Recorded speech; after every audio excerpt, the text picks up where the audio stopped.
stabilization?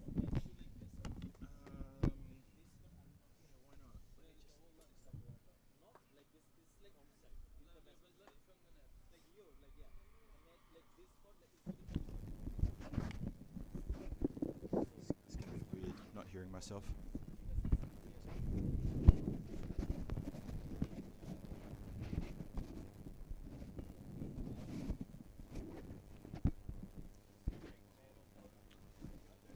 No, I prefer these ones. When we're good to go. Yeah.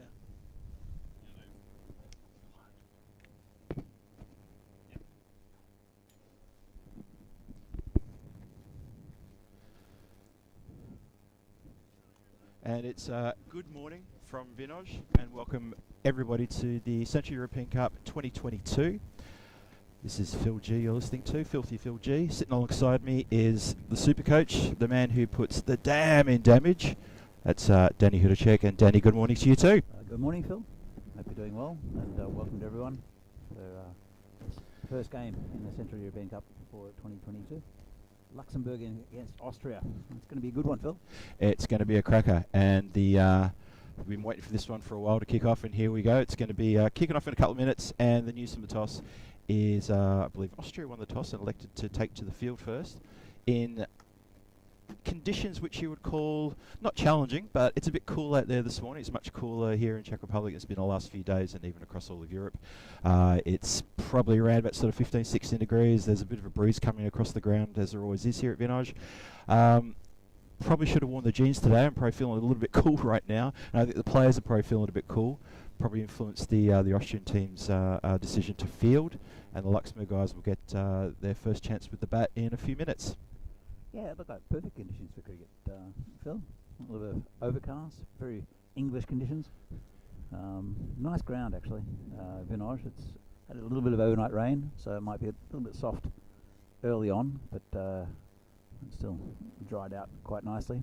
And the pitch probably be quite lively actually when it gets a bit of moisture under it. It's a pretty active pitch. It does quite a bit for the bowlers, also good for the batsmen. Especially the quicks get a bit of bounce now. It was not the case a couple of years ago, but the ground staff have done a wonderful job here with this pitch. The ground does drain rather well, doesn't it? As we're sitting here looking across the ground, it's a slight little slope down towards the just to the right of the chateau in the distance, and the water does drain off the ground quite quickly. It does dry quite quickly, and also with the breeze that's coming through, I think the overnight rain will be hopefully a thing of the past, and hopefully we won't have any more atmospheric conditions affecting the day's play or for the next 2 days' play. Central European Cup, it's a 3-day tri-series, Czech Republic, of course, Austria and Luxembourg. 2 games a day, starting at 10 o'clock and the second game at 3 o'clock. And a few minutes away from the start today, this first game between Austria and Luxembourg, who have met several times here in the past for a couple of cracking games last year. And we are looking forward to them. They're looking pretty fired up. And it's just an interesting point to note for everyone that they'll be meeting in the World Cup qualifiers, Group A, in about 2 weeks' time. Along with Czech Republic playing in that one as well. So this is a good warm-up for all these teams to have a good look at themselves in a T20I situation. And as I speak, the umpires are walking out into the middle. That's a good sign. We'll be starting on time. Yeah, look, I think it's going to be a very competitive tournament, this one. Last year, Luxembourg did get one up over Austria. Austria did win the tournament. But there's very little between all three of these sides. Austria probably, rankings-wise, definitely the favourites for the tournament. And they've just come off a very good series against Sweden and Germany, where they came runners up to Germany. Luxembourg, though, they're probably the most well-drilled of these sides. The facilities in Luxembourg are quite nice, and they get to do a lot of training. The Czechs have probably got the advantage because the home turf advantage, in the sense that in the first game or two they'll probably have an edge over these other two teams, in the fact that the conditions are a little bit different. This pitch plays differently to other pitches around Europe. That's true. So that they might. Sorry about that. So the Luxembourg batsman coming in to bat, and it will be We've got looks like Timothy Barker we'll go to the striker's end. I'm just trying to see who that is at the non-striker's end. Our cameras is getting in position as well. Giresh. I think Giresh will be there. Van Kapaswaran. So the Barker boys always a thorn in the side for the Czechs. Let's see if they can be a thorn in the side for the Austrians as well. Yeah, the Barker boys had a good couple of matches last year against the Czech Republic. I remember that quite clearly. They give the Czech guys the Czech team a crowbar. They still couldn't get them out there. They really put them to the sword.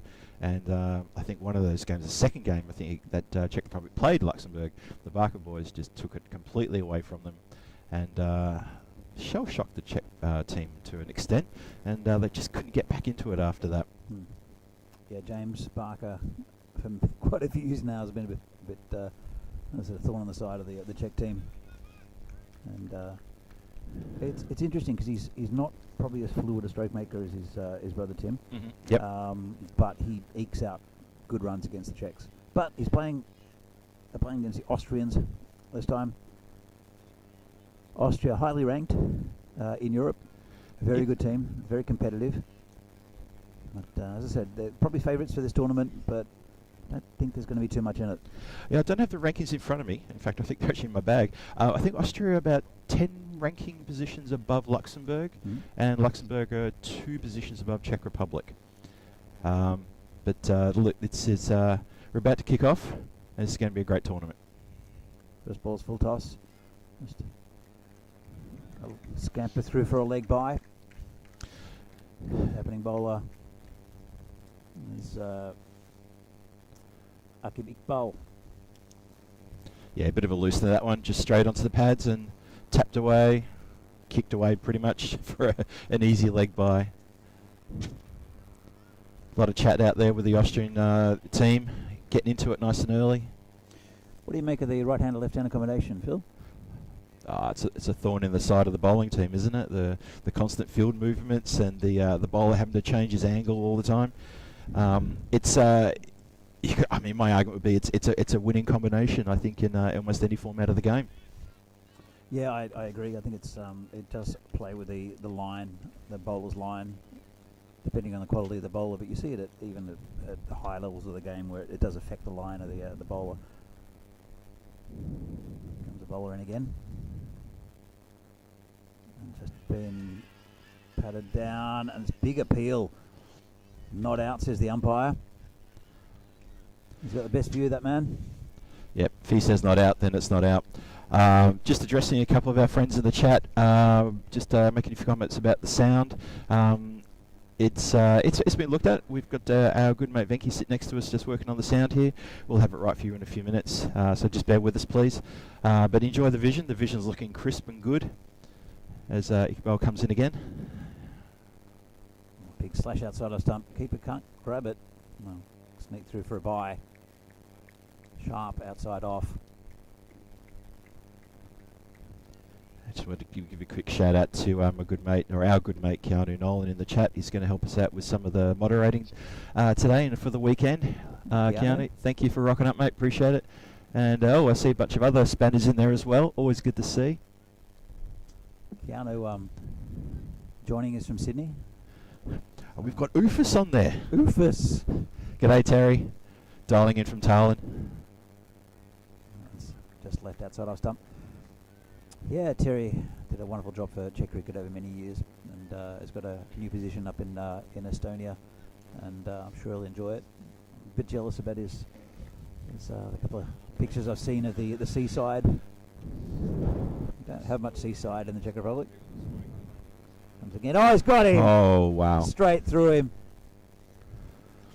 There's a little gap there for the left-hander, and that's the first wicket down for Luxembourg. It's massive, huge breakthrough there.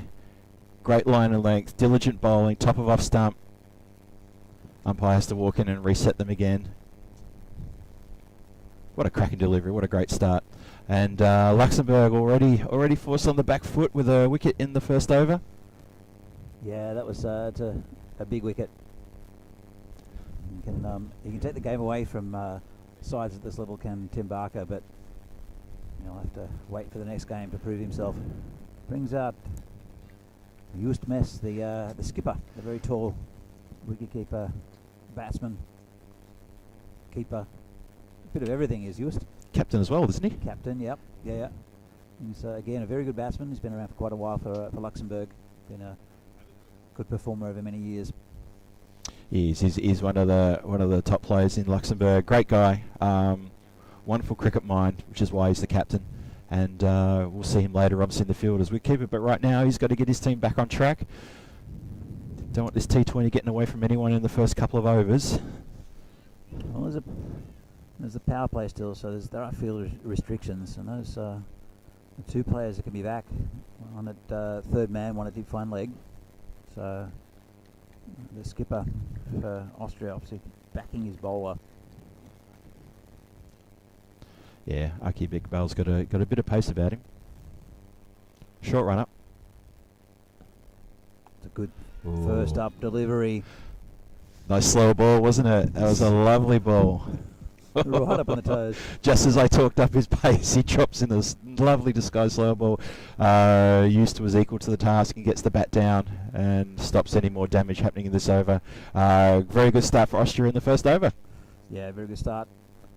And but there's still a long way to go in this game. Luxembourg, they'll just try to get a partnership together. Just an early breakthrough. You see it quite often in this format, and any format really. And we've got new ball. We've got there on the screen for you folks. We've got the teams from Luxembourg and Austria. You can see there, Shigewal leading the Austrian team.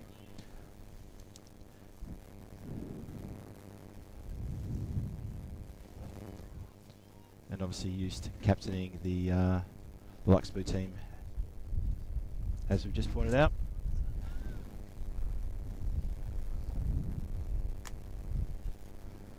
So, what a start. Austria, 2 runs, 1 wicket, pressure's on. Well, that's one's outside off stump. Good pace actually. The keeper's standing quite far back for the new bowler. And it's a Hazard run.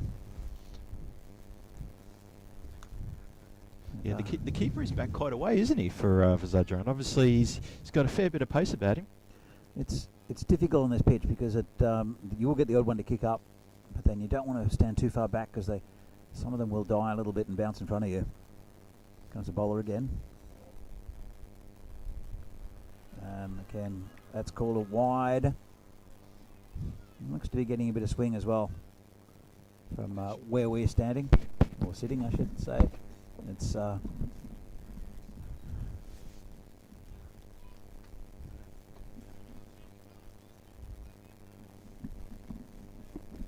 bowler coming in quite a long run. Bowling to Giresh and dead ball. Phil. Maybe that run was a bit too long.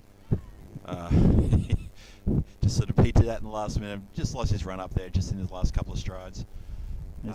There's good chatter out here from the Austrians. They're really up at this game, up at this tournament. There's a lot of noise, isn't there? It's good to see.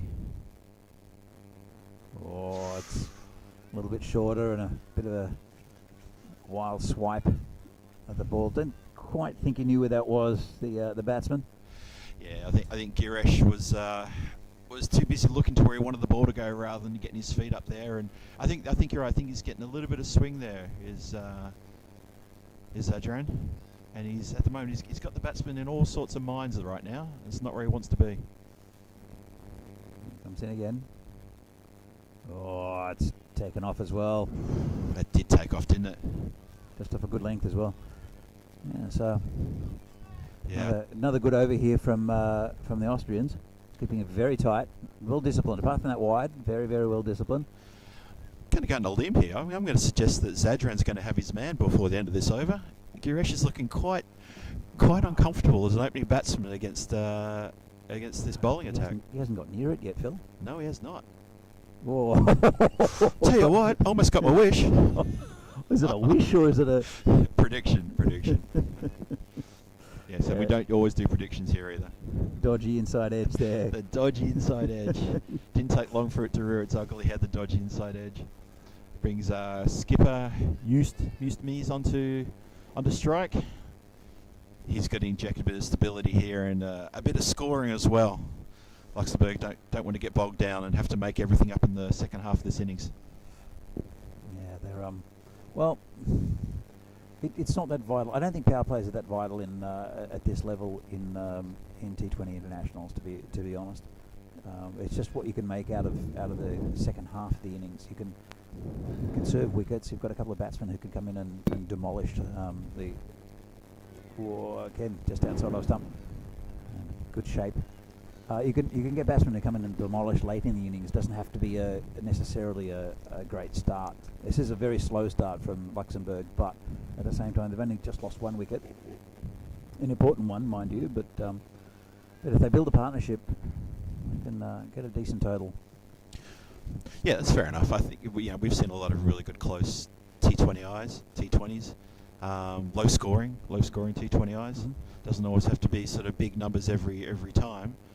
And right now, Luxembourg just got to keep it solid, keep the wickets. Oh. Not like that.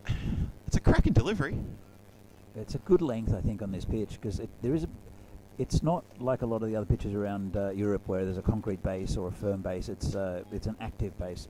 I'll explain that in a minute. But it does kick up for the faster bowlers because of the dampness in the clay, and it'll move off the seam as well.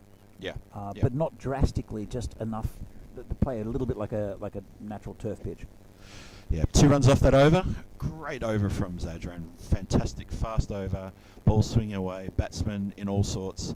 The score is 1 wicket down for 4 runs. Third over starting now. Just dab down to third man, just for a single.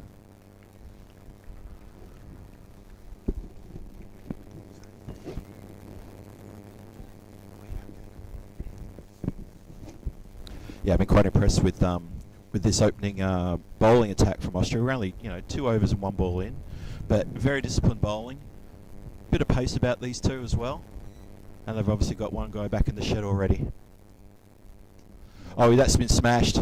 That's going to go all the way to the point boundary. It slowed up ever so slightly, but that's gone all the way for 4. No mucking around. Mies got his eye in and went crack. Thank you very much. Yeah, that was a little bit more pitched up and just outside of stump. A loose delivery as you were just picking him up for the tightness of their bowling. Austria just a little bit looser, gave him a bit of width. And nice shot there from Mies. Yeah, it was right in the slot and safe to elevate over the infield. No one out there. Comes in again. A bit more watchful there from Mies. Better delivery, much better delivery. Just punched it into the covers, no run. Yeah, he was talking about the discipline of the Austrian bowlers so far, and it's very important in with these teams, national teams, and you'd want to think that they're disciplined, but we've seen it in the past that it doesn't always pan out. Shot. He's played it nicely into the gap. Don't think it'll run all the way for 4. It's going to be cut off just inside the boundary rope, and a lovely quick whip throw into the keeper. Keeps it down to, I think that was just 2. But a nice aggressive shot there from Mies. Maybe showing a bit of intent here in the third over. Get that scoreboard ticking. I think you've got to look at the loose deliveries. I mean, that's he's bowled very well so far. As the bowler, actually both bowlers, Iqbal here, been pretty tight. They're just giving a little bit more width in this over. Just a bit shorter. That's dab down towards the boundary. The player will come around. He won't. It's going to roll all the way. Won't cut it off, and a very cultured edge there from Mies. Yeah, a bit of luck there for the edge, but you could call it a dodgy one. I don't mind. Yeah, look, I think you're right. He's taken those wide deliveries, or the deliveries had a bit more width, and he's smacked them through the point region. One for a boundary, one for a deuce, and that lucky little edge there, which just bypassed the people behind, the slips, and he's managed to carve 10 runs himself out of this over. And the score is motoring along very nicely now for Luxembourg in the third over. Iqbal's probably going to having a word there with I'd say with his skipper, no, with Zadran, the other fast bowler, just maybe just give him a few words of encouragement. That's the first one we've seen down in that field. Well, there's a grain field down there, and I think this is going to be the farmer when he harvests is going to find a few leather potatoes out there, because it's very difficult to find a ball if it goes in there. Comes the bowler again. Nicely taken single. Very good early call. Yeah, just pushed it and realised that the fielders weren't as close as what he'd anticipated, and that was a nice single and a good over there for Austria. It's a very good over. That was a lot more runs coming. The score is up to 15 for 1. 16. At 16, yep. 16 for 1. Sorry, I was working with the scoreboard a little bit slower there. I was actually thinking about leather potatoes, funny enough. You got me thinking about potatoes now, leather type. Yeah, for those who are obviously fans of cricket, European cricket, you'll know that we had the ECS here a couple of weeks ago, and there's a few cricket balls still lingering in that field down the back, which, as Danny points out, the farmer will come across. So Zadran in for his second over now. It's just been dabbed down and nicely taken quick single again. They run well between the wickets, these two. Yeah, very intelligent cricketer is Usmis. It's a quick call, wasn't it? Nice quick call. Literally dropped it down off his elbow. Easy single there for someone who's going to sprint quick. Probably not for someone like me who doesn't like to sprint, doesn't like to do things quick. Mate, you'd still be running. So would I, to be fair. I don't think I'd be out from the centre at the moment. Oh, jeez, it's been a long time since I've had to take a quick single. So Zadran in again. You had more than the single at the pub last night. A bit uppish as he played that one. Probably didn't go exactly where he wanted it to, but they've still got through for another good single. Hughes signaling to his batting partner there. Well run. Surprised the field didn't have a go at that, because it went straight to him quite firmly, and I mean, Gresh is pretty quick. Yeah, it looked like he tried to turn it, and he got a leading edge that ended up going down the ground to a mid-on position. Sorry, mid-off. That was a quite unusual. This one's taken off. It is going to be called wide. Yeah, good work from the keeper there. Just went up one-handed to stop the ball going anywhere it shouldn't. It's good pace here from Zadran, and he's bowling just short of a length, and it's really kicking up, and it's a difficult area. There is no one back at point, so I think Mies, if he can see one, will try to get a bat outside off stump, just flick it over that area or through that area. Good stop in the covers. Save 4. Definitely save 4 there. I thought Used had enough of that, but no, good work in the covers there. Fielder pro ring in his hands. It's probably his first touch on a cool July morning. It is brisk, isn't it, Phil? It is not cold. It's brisk. Yeah, I'm going with cool. I've got the jacket on, but I am wearing shorts for some reason. I can't explain that. It's been pretty hot here in the Czech Republic recently, like it has been probably all around Europe. That's a bowler again. It's dabbed down to Gully for no run. Yeah, they went a little bit too quick to I think that's Simpson Parker there in the gully, and yeah, that was never going to be on for a single. Sorry, that was Habib out there. Mark Simpson Parker is somewhere else. Trying to see where he is. He's the tall guy. Oh, there he is. I think he's down at mid off. So Zadran in again.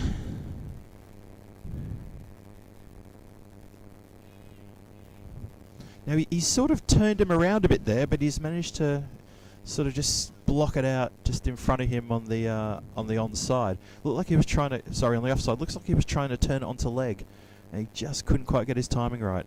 That's the second time this over. Giresh has gone to turn it a bit more towards the leg side, but it's ended up coming more full and more straight. He's been a bit more at the batsman in this over, has Zadran, which is yeah, which is a good ploy, I think. Oh, this one's in the air. It's turned around the corner and just cut off there. They'll look for 2, but they won't get it. It's pretty good recovery from the fielder to get it in quick. Stop the extra run. Yeah. But that ball had a bit of air time, but it was always going to land safe. field restrictions still in with the power play. It was a relatively safe shot. Not very controlled there by the batsman, but got a single. And Luxembourg surviving another over, but getting a few runs out of it. Zadran has been very, very handy. And there'll be a change of bowler after that pretty expensive over from Iqbal. It'll be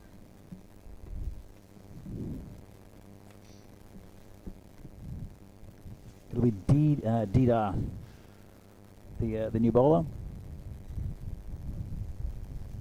Divashad Didar, bowling right arm over the wicket, bowling to Giresh.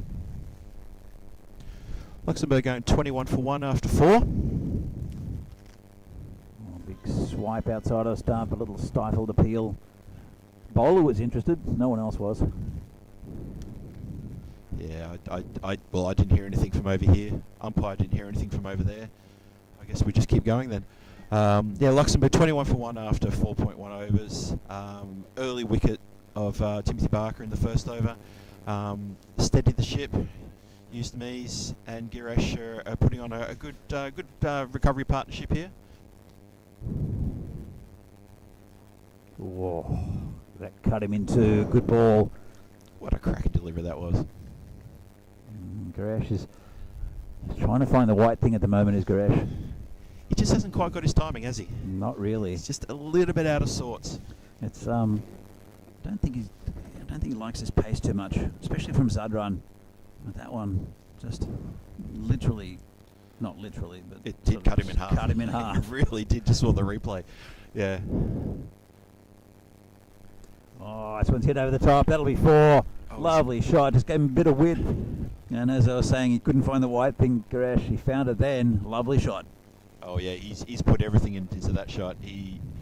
Talking about Giresh, just as you were saying, Danny, he's struggling here and there when the ball was coming into his body. But yeah, give him a bit of width, and he got that front foot out in front of him and gave it a smush. Barely even moved after he struck the ball. Lovely shot for 4. Yeah, it's safe with the power play still. Just hit over the top. Comes the bowler again. He reply. Replies with a wide. That's what happens sometimes when you get hit for a nice boundary. As a bowler, you try something different. You try to get it out of the batsman's hitting range. And Giresh just winning a little psychological battle over the bowler Didar at the moment. It's a good ball, just dug out and down to third man for a single. Brings Mies back on strike. Danny, got a question for you from our good mate Keanu. He's asking, what do we think would be a decent average score over the weekend in this tournament? Probably about 160, I'd say, would be a good score, but it depends, because I'll come back to that in a moment. Oh, well bowled. It really depends. You'll get a good indication from this game, I think, or from today's play. But yep. I think it'll vary a lot. And I think that I remember games where 120 was a pretty decent total and about average. But then I've seen tournaments where 160 is a decent total so anywhere between 120 and 160, I'd say. If that's any indication for you. Well, I mean, yeah, we talk about what's a potential average score for the weekend. I think that's quite fair there. That's the end of Didar's over. I mean, this ground's not playing as quickly as what we saw in the ECS, basically because of the rain we had overnight. It'll probably firm up if we get a bit more sunshine, but it's a nice lush outfield, but it's not slow. If that makes sense. Yeah. It also depends on the bowling. Yeah. And this pitch also does vary a lot. As we saw in the ECS, it's clay with gravel underneath, and there's a matting with an underlay, and as the clay gets wet, it becomes sharper. If that makes any sense. Yes. The drier it is, it crumbles, and then there's more variable bounce and not as much bounce for the faster bowlers. But it's a really nice pitch to both bat and bowl on. Comes bowler again. Oh, bit of a false shot there. Just take a single. Yeah, again, Garesh has played that, tried to play on the leg side, and he's got a leading edge which is pushed out to the onside to like a off position. 27 for 1 after 5 power play done. And Luxembourg sitting okay, 1 down, not too bad.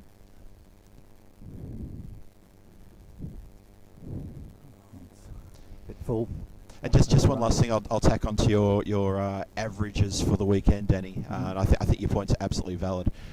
Between 120, 160, I agree with. Just a reminder to viewers out there, we had a cracking game last year between these two teams where Austria scored 179. I think they're about 170, 178, 179, and Luxembourg overhauled that in with 2 balls to spare, if I remember correctly. So, you know, we've seen scores of 120 not get beaten. We've seen scores of 180 get beaten. Yeah. Lovely lofted shot there off drive, over the covers. Lovely, lovely smack.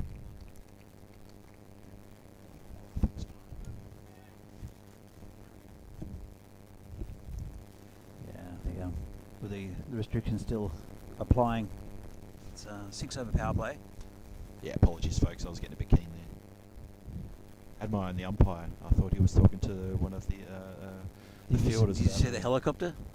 I did actually. But that's the thing. It was actually a helicopter. It wasn't the umpires making the signal. No. So that was the problem. We are nestled around 3 airfields around us here. Yeah. So we do get a bit of aircraft around the place. I'm sure we'll see some a little later. I can hear one now. Oh, that could be close. And that was almost out too. He just got back, did the big man. But in the end, no run. It's a bit of a stifled appeal.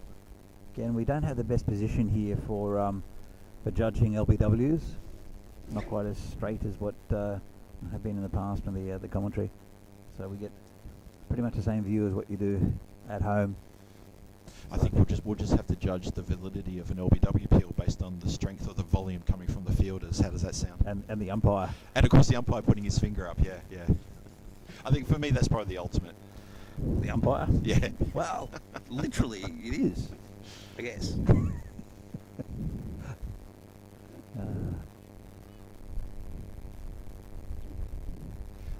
It's starting to get a little bit lighter here as we're talking. Maybe that grey cloud's starting to lift a little bit. Things are getting brighter. It's good to see.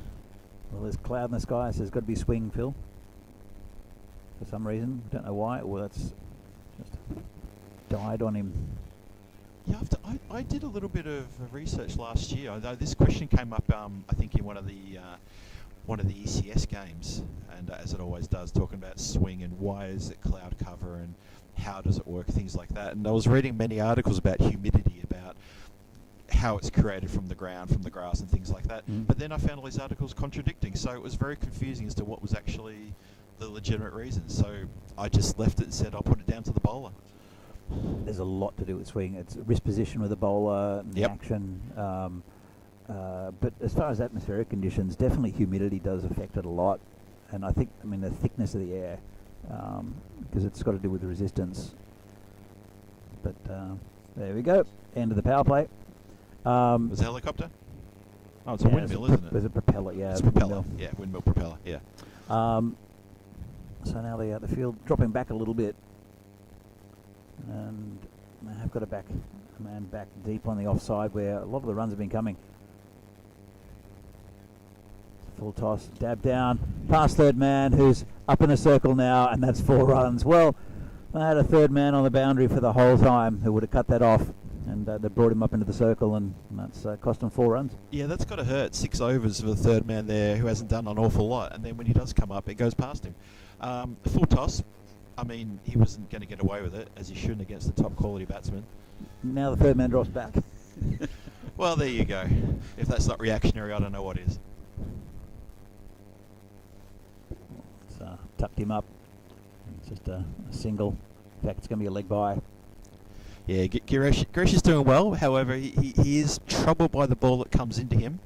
But as we've seen, give these two batsmen a bit of width, they're happy to put you over the top and into the boundary.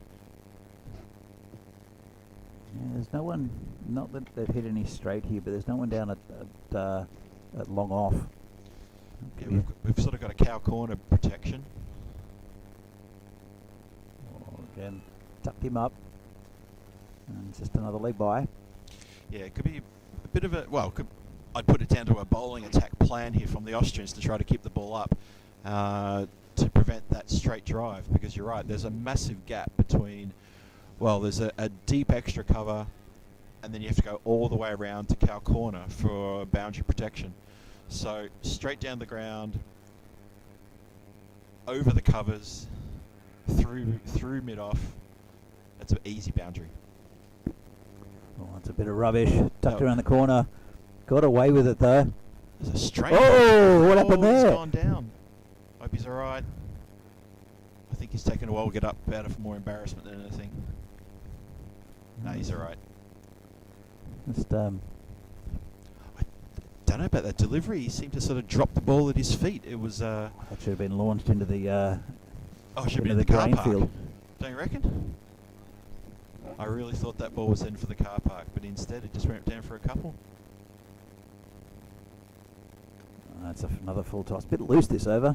Or that fielder's got to get his skates on, and he does. It's MSP out there.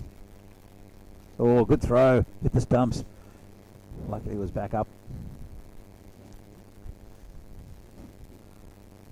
So yeah, a bit of a loose over. Couple of tight ones with those leg byes, but then just a couple of full tosses. One rank sort of long hop that should have been smashed, but was not put away.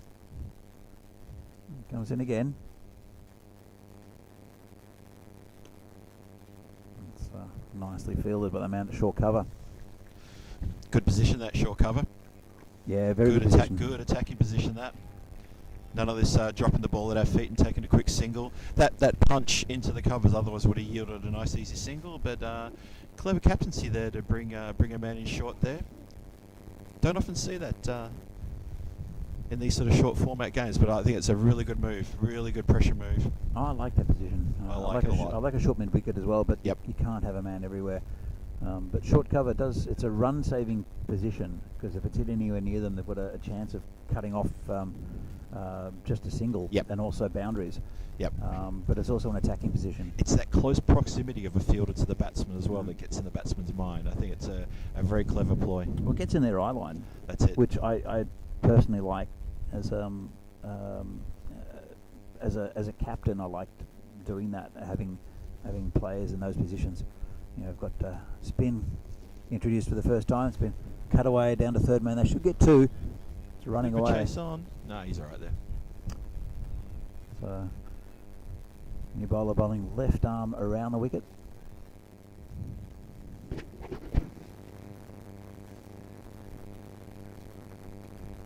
Bowling to Just. Facing. He's done pretty well so far. This one dabbed down to point. No run. Nice and watchful there.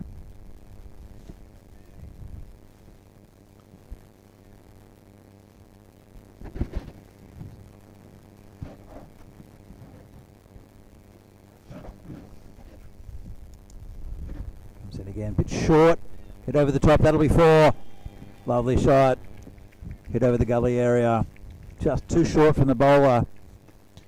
And Meese just guided it nicely over that gully position for four.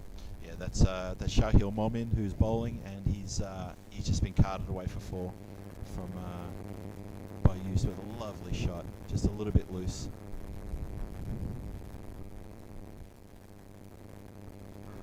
Comes in again. Oh, that's a better delivery. Much tighter. Didn't give Hughes a lot of room there. He tried to punch that down through the covers. It's nicely flighted. Dipped on him. It's a bit of bowling. He's there's usually not too much turn on this pitch for spinners. You'll get the occasional bowler that'll get quite a bit of turn, but It's just that change of pace and the keeper up. It's shy at the stumps, and that's what you want from 5 metres out. I feel that launching it at the base of the stumps as a keeper, you love that. Oh yeah. There was no backup either. There was no one. No. If keeper hadn't stopped that, there would have been overthrows. 4 of them. Well, the keeper didn't stop it. The stump stopped it. But, Yeah. but yeah, you're right. If it missed the stumps and the keeper If it missed everything, it was going and to everything, and the fielders who were coming around, it would have been 4. Luxembourg 49 for 1 after 8 overs. You're listening to the easy listening dulcet tones of Danny Hudacek and me, Phil G, here at Vinor in Czech Republic, just outside of Prague. And this is the first of the T20Is in this tournament, Luxembourg versus Austria. And we've got 5 more matches after this one. 1 more today, 2 tomorrow and 2 on Sunday. It's a tri-series, 2 games per day. Each team plays each other twice. And this is a wonderful tournament. Been looking forward to this for many months now. And we welcome you in the chat and everyone viewing around the world. New bowler coming in, and it's been dabbed out to that man deep on the offside, just for a single. And just while we're recapping what's going on here, just want to give a brief shout out and a thank you to our friends and sponsors around Prague, particularly the Prague City Council, who have been nothing but fantastic with us with our sponsorship. That's a lusty swipe that's gone out to the deep extra cover boundary, just for the single though. And also want to give a shout out to our very good friends at Hotel Duo, who's looking after the visiting teams. They do a wonderful job there, and a special hello to my good friend Katerina, who has been nothing but fantastic for the last few months getting us organised. Oh, I got him. Well, it's hit the top of the stumps, and that's the end of Mies. It's a pretty good innings, but good bowling there. It's Zadran has changed ends and has picked up the wicket. That's a key wicket, isn't it? That's a real key wicket.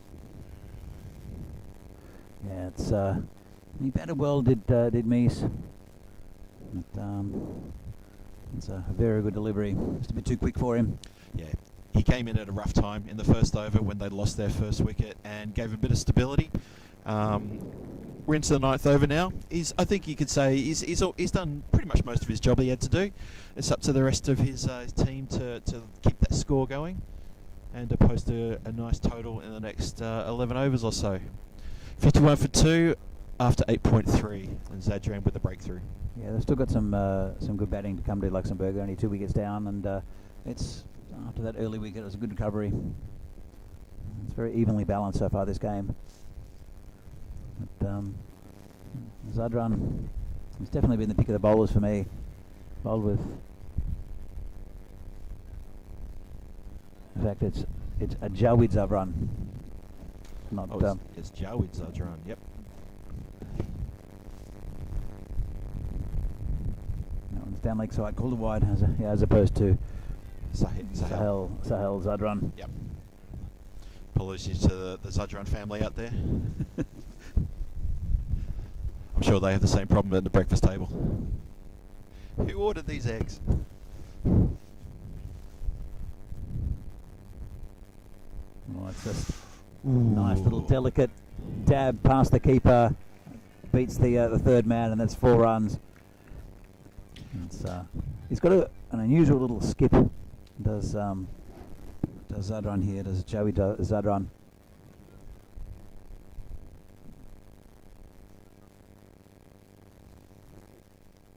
He's been pretty much online so far.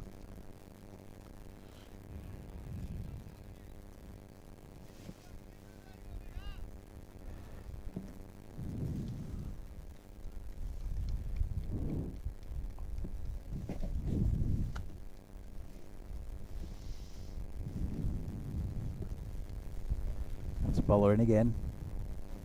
And just dab down to mid on just for a single.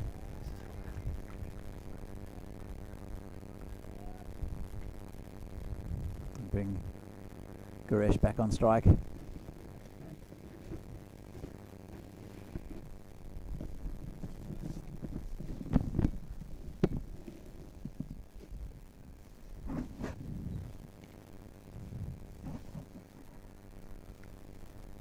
bowler in again, and just hit the pad. It'll be a leg by, just down towards fine leg. They'll look for 2, but they won't get it.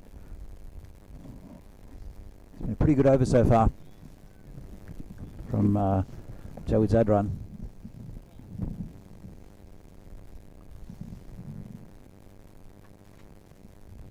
That's the end of the over.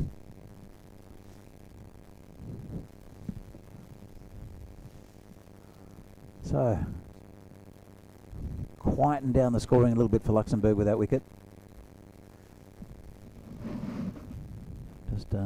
Just checking on the batsman who's come out.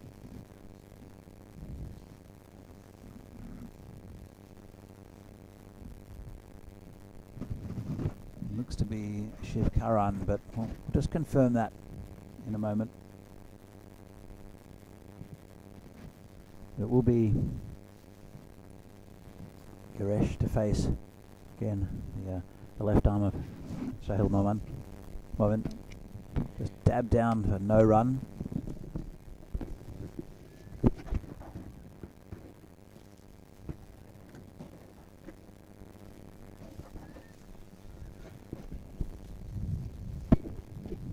Comes in again, and again just watchful from the batsman. Giresh finds himself on 20. He's been there for 20 odd deliveries.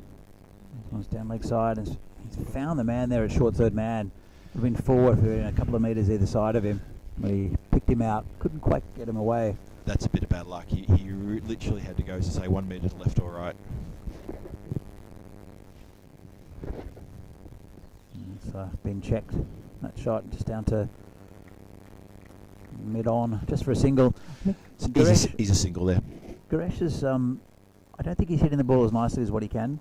He's hit a couple of nice shots, but generally he's found a lot of fieldsmen and hasn't put away all the loose balls that he's had.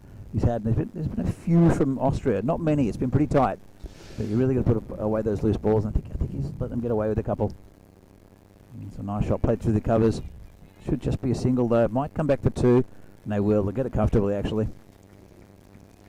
Yeah, he's punched that rather nicely. Giresh is holding it up. He's carrying his bat. He's doing quite well, but I think, Danny, you're absolutely right. He's not timed the ball on all occasions, and a few times we've seen him having a leading edge, which has resulted in the ball going nowhere near where he wanted to. Just a nice sort of flat bat, almost like a block. Just let it run away to just behind him on the offside, and that's the end of the over.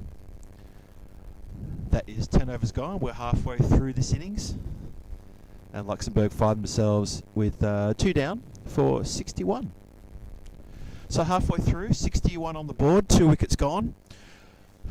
Expecting to see, I'm expecting to see a few more runs in the next 10 overs. Luxembourg set themselves for a score, I'm thinking around sort of 140, 150. Plenty of wickets left in the shed, a lot to come. Yeah, look, it's one of those things, Phil. You never quite know. I mean, we're assuming they're going to accelerate now. The ball's not doing as much. It's a little bit older. You're probably getting some of the second string bowlers, even though at an international level you're not getting too many second string bowlers. Whoa, that's a good ball. Ooh. Welcome to the crease. That was a great delivery. So it's yeah, you'd expect the run rate to mount up, but sometimes in the middle overs is where teams get bogged down, and it's just through tighter bowling. This one's a little inside edge, and I'll scamper through for a single. Yeah, this is Jawid Zadran again with another cracking start to the over. Yeah, he's bowled some very good deliveries as Zadran, and then there's a couple of loose ones, but generally he's been very, very good. Yeah, that's been quite impressive.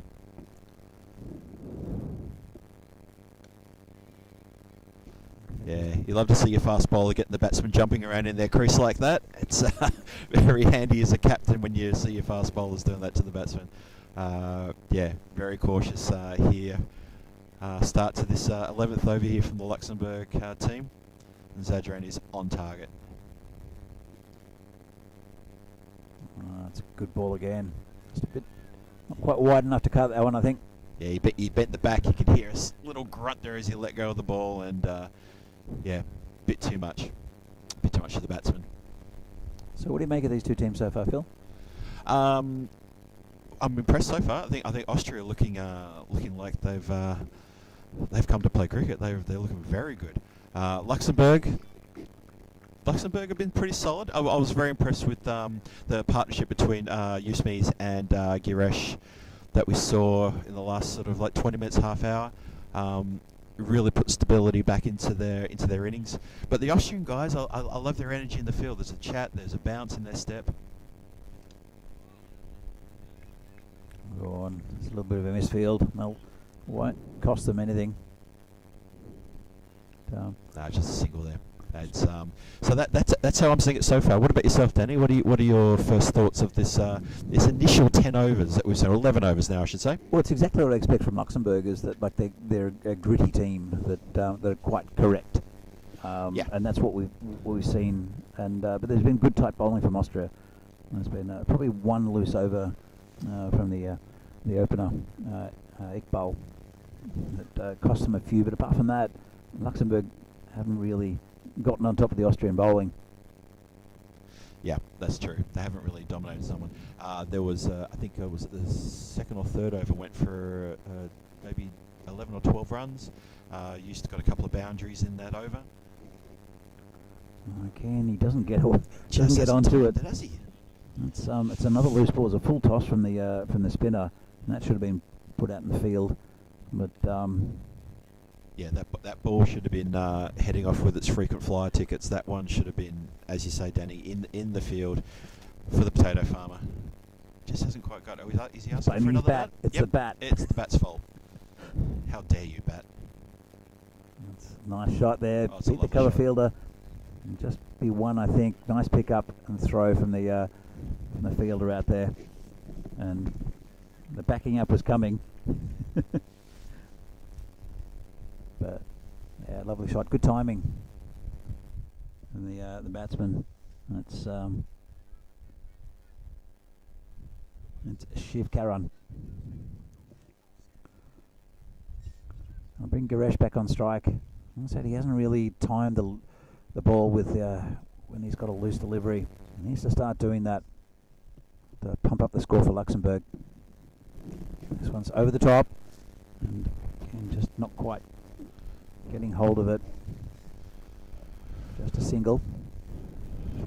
They're still batting very cautiously, the Luxembourg team. They do have wickets to spare, but they're not doing anything silly. They wait for that loose delivery. Well, they need a batsman who can just blast a few, and it's not happening at the moment for them. This one's delicately dabbed between the stumps and the keeper. How has he delicately played that? Oh, it takes a lot of skill to play that shot, Phil. An intentional, delicate French cut that was almost... He's played it inside himself. It's like he's practiced that for years, Phil. Nice shot. And it was a lot of work for a single. Ken tried to wind up to Giresh, and he's going to have to get a bit of a move on there. Halfway through the innings now. We can afford maybe a couple of more sort of non-productive overs, but again, that's straight back to the bowler, and that's out. Well, Giresh, he just hasn't been able to hit the loose ball, and that one he hit straight back to the bowler. That's another wicket down for Luxembourg. Yeah. He's not happy with himself, but I actually think it's the right time to go. He's hit 25 off 34. Well, I think you're absolutely right. I think he had to go, or he had to go out. 25 runs off almost equal number of deliveries. He was the set batsman. He'd been there. He'd got his eye in. He was there for quite a while, and he did either have to go or make room for someone else. I think, to your point, Dan, I think Luxembourg need someone who can manufacture and who can, go after the bowling and turn this around a little bit, because they don't want to get bogged down. They've been sitting in the 60s now for 2 overs. And I think now's about the time where they need to be. They definitely need to be accelerating now. There's no doubt about it. They're 3 wickets down. The set batsman's gone.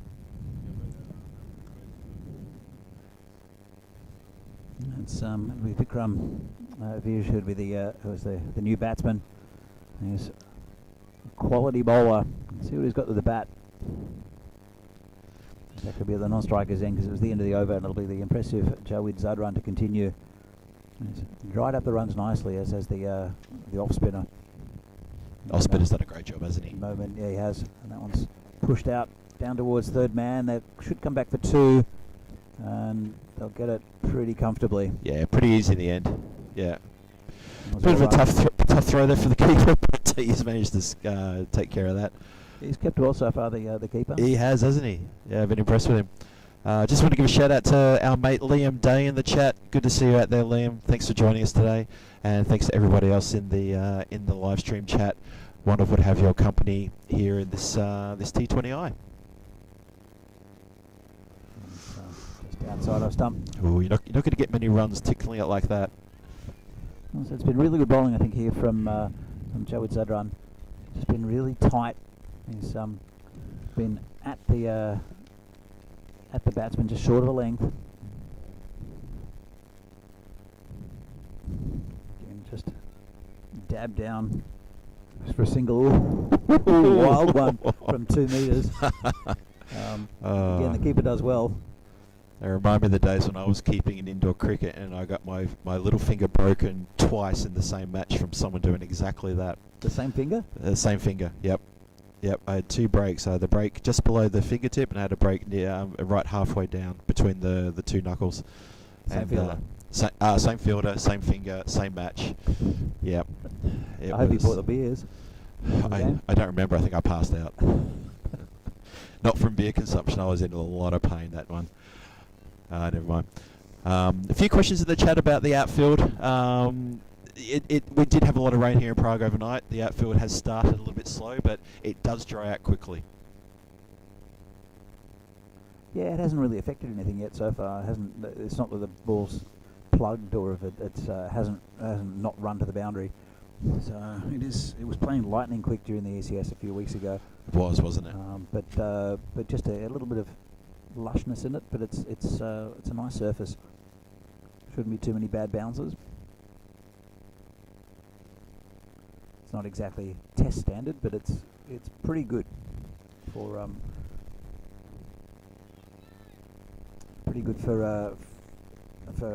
international game between these 2 teams. There's been a lot of work done on the ground actually. Big shout out to the groundsman. Oh yeah. Venky's one of them, who'll be and Shobit, who are helping with the production or doing the production here for us. 2 of the ground staff. And Pete Vincent as well, who loves his ride on Moa. I think he's autographed it. Has he? Well, he should have. It's hard to prise it off his hands. Like, get him out of the seat. Fair enough. He's head of the umpires here in the Czech Republic. I see Ufa's just jumped in to help out Keanu with that question about the outfield. Yes, normally the field is very quick. You're absolutely right. If anyone knows that, you do, Terry. Hope things are going well for you up there in Tallinn as well. And you're probably on the beers already, no doubt. That was the end of the over. End of the 13th over. 72 for 3, Luxembourg. 7 overs to make a bit of an impact into this scoring. They're going to need someone to probably get a little bit aggressive and try to be a little bit creative and push back on the Austrian bowling attack, which so far has been pretty impressive, I have to say. It has been really tight and really good bowling, but I think Luxembourg have done fairly well. They do need a bit of a move on, but a score of 120 is competitive. I saw that with Liam Day, with only fresh faces in the Czech side. There are, and we'll preview that game a little bit later, but we'll see what the selection comes up. I know there's a 14-man squad for the That's Czechs. right. Yep. And but there are a couple of fresh faces. One surprise that I see which is a very interesting selection. Whoa, that's a bit rough, and that's not. It is called a no ball. It'll be a free hit. Bowling the left-hander. That's Didar coming back, and just got it all wrong. I think Didar was the bowler who I think went for about a dozen when Just was fresh to the crease. I think he was probably the most expensive bowler, if I remember correctly. I don't know. I can't quite see the scorecard in front of me, but I think he was. But here we go, free hit, first one for the match in the tournament. Be the left-hander Vikram will face another full toss, and it's called a wide, so he'll face another free hit.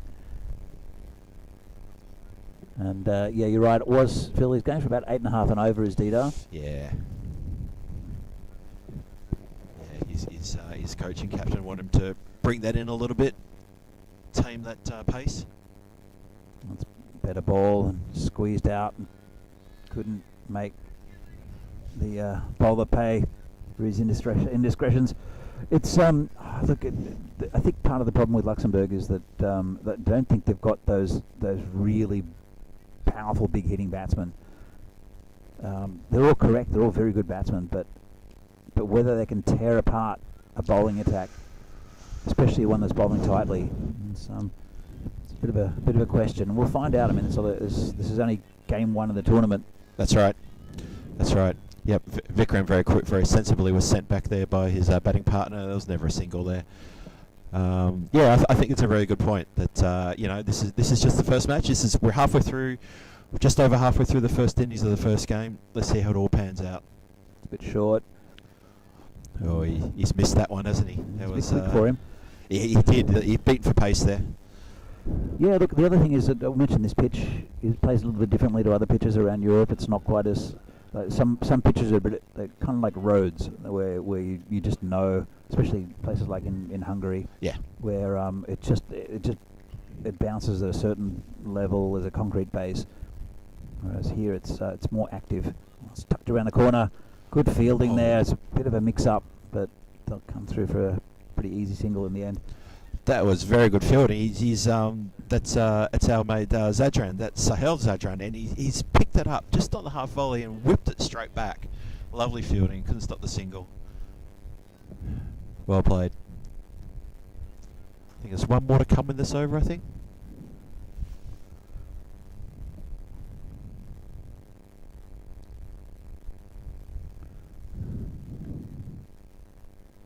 We'll bring Shiv Karangil back on strike. The right-hander. There's a gap through covers. See if you can find it. He's tried to charge him. He's been called a wide. Yeah, he sort of edged it a little bit out of the way. I was a bit concerned there. I felt it was a late call for the wide, but it was definitely there. There's a message in the chat for you, Danny, from Yunus Hamid. He's saying, Danny, how is Talia doing? Talia's doing well. We'll get back to that in a moment. It's a squeezed out. Oh, a bit of a mix-up. Probably gone to the wrong end. And a single in the end, but I think he was gone for all money. He was gone. I think they were gone at both ends. If he'd hit at the keeper's end, it would have been out. But also, there's a batsman at the other end running to the other end. Shiv Karan was about halfway down the pitch. Talia and Oki are doing fine. I decided not to bring them because Oki's the commentary dog. She'll sit under the table here and she'll be quiet and patient. And then at the end of the game, she'll want to play with the frisbee, which is great. Come in again. So they're two white dogs I have. They're good fun. But Talia is a security dog, and she gets very, very protective, like of territory. She does, yes. So yeah, we found out pretty early that probably it wasn't the best mix with commentary. But no one comes near the commentary box when she's around, and she has chased fielders as well. Yes. Just because they come into her sight, and so. But they're both doing well. They're at home at the moment. They went out last night. They were at the pub doing the quiz and getting lots of love and snacks from people. They were. I was trying to get Oki to buy me a beer. She just said, "Look, Phil, you got to get him yourself, mate." 14 overs down. Luxembourg 77 for 3. Just been hit to mid-wicket quite firmly and no run. And Danny, you made a comment just a few minutes ago about the pitches in Hungary and about their bounce. Yep. Our good mate Steve Roberts has very kindly reminded me that, yeah, Phil, pitches in Hungary, you know how the ball will bounce. Oh, what a cracking shot. That's going to be cut off, though, by the deep cover fieldsman who whips in a return. It was a great shot off the bat, but they've got protection out there for just that shot. Yes, for those who are obviously involved in Czech cricket and have known me over the years, you'll know that I always talk about that lovely scar I've got above my lip, and that was thanks to a very uneven bounce there in Hungary. My first trip to Hungary, my last trip to Hungary. And yeah, that was a great way to sort of get taken out in the fourth ball of the of our first of the first over in the innings. And yeah, Robbo, very nice of him to remind me of that one. He was there, Danny was there. Well, Robbo didn't quite see what happened, and it's out. Oh, What how has that happened? He's he tried to flick it around the corner, got a good piece of it, did the batsman Vikram, and it went straight to that man at I guess a short fine leg. Okay, yeah. And it was straight to him, and that's another wicket down. Lovely catch. Oh, that was unexpected. I think you and I initially, for all money, thought that ball was going to get sent to the boundary, and he just needed to elevate it just ever so slightly, and he couldn't. And dangerous Vikram is on his way back. And unfortunately, he hasn't bothered the scorers too much. If he'd hit it either side of him a metre, that would have been 4 runs. Unfortunate, and got to say good bowling, I guess. If you call a short ball down the leg side a good ball, got a wicket. Bring a new batsman out. And it'll be Anup Orsu. Now Anup, I saw in the chat a few of Anup's fans was telling us that he needs to get out there because he can score quickly. So maybe this could be the X factor that the Luxembourg team right now, with 5.5 overs to go in their innings. 78 for 4 on the board. Oh, 78 for 5, sorry. Scoreboard's still catching up with us. This innings has stalled, and they need has something to really punch them up to at least 120, and it's looking pretty far off at the moment. Oh, good delivery. So going back to that game in Hungary, Phil, Yes. I didn't realise it was a to. fourth ball. I know that Robbo grabbed a bat and was about to charge out until he said no, it wasn't to do with anything that's anything untoward with the bowler. It's just that this was in the infancy, I guess, of oh, he's got him. Well, Nope, is not going to trouble the scorers, and that's another wicket. Maybe Anup is a big hitter, but we're not going to find out in this match. No, the only thing that hit was the ball hitting the stumps. Yeah, and Sri Collar in the chat who's chanting Anup. Let's see what he has to say about that when he realises what's happened. Oh no, Luxembourg in a bit of strife now.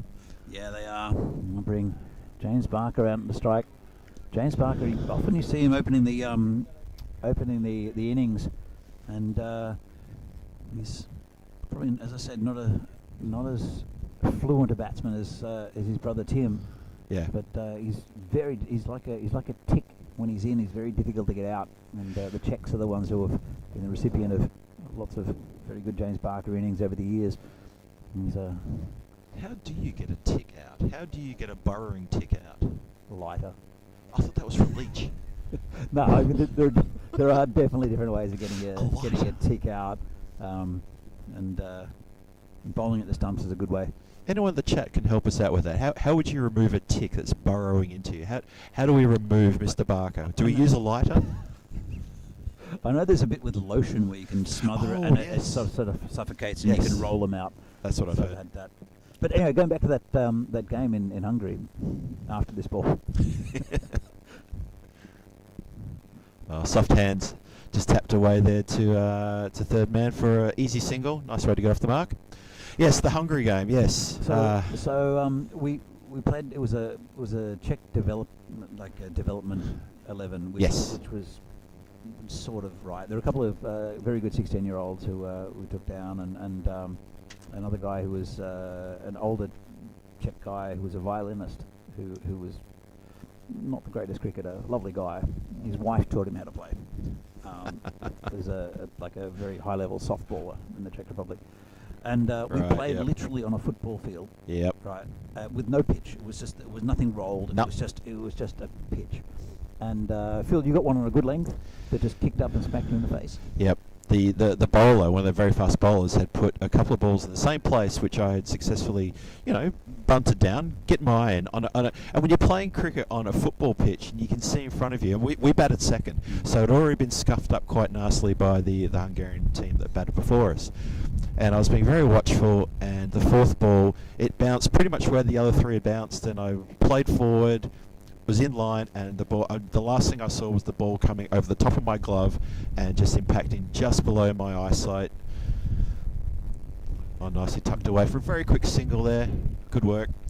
And glasses flew off in one direction. It's called a wide, Phil. Oh, I thought he got a bit on that. Oh, I thought he did. Must have hit the keeper. Okay, my mistake, people. Sorry about that. I thought he just managed to sort of work it off there to the side. Umpire knows better than me. A lot of people know better than me. So yeah, just to finish that Hungary story, the glasses went one way, the bat went another way, I went to the ground. That's a nice cut shot. That's going to go all the way. It will, that's a nice shot. Oh, they needed that. That's a great shot.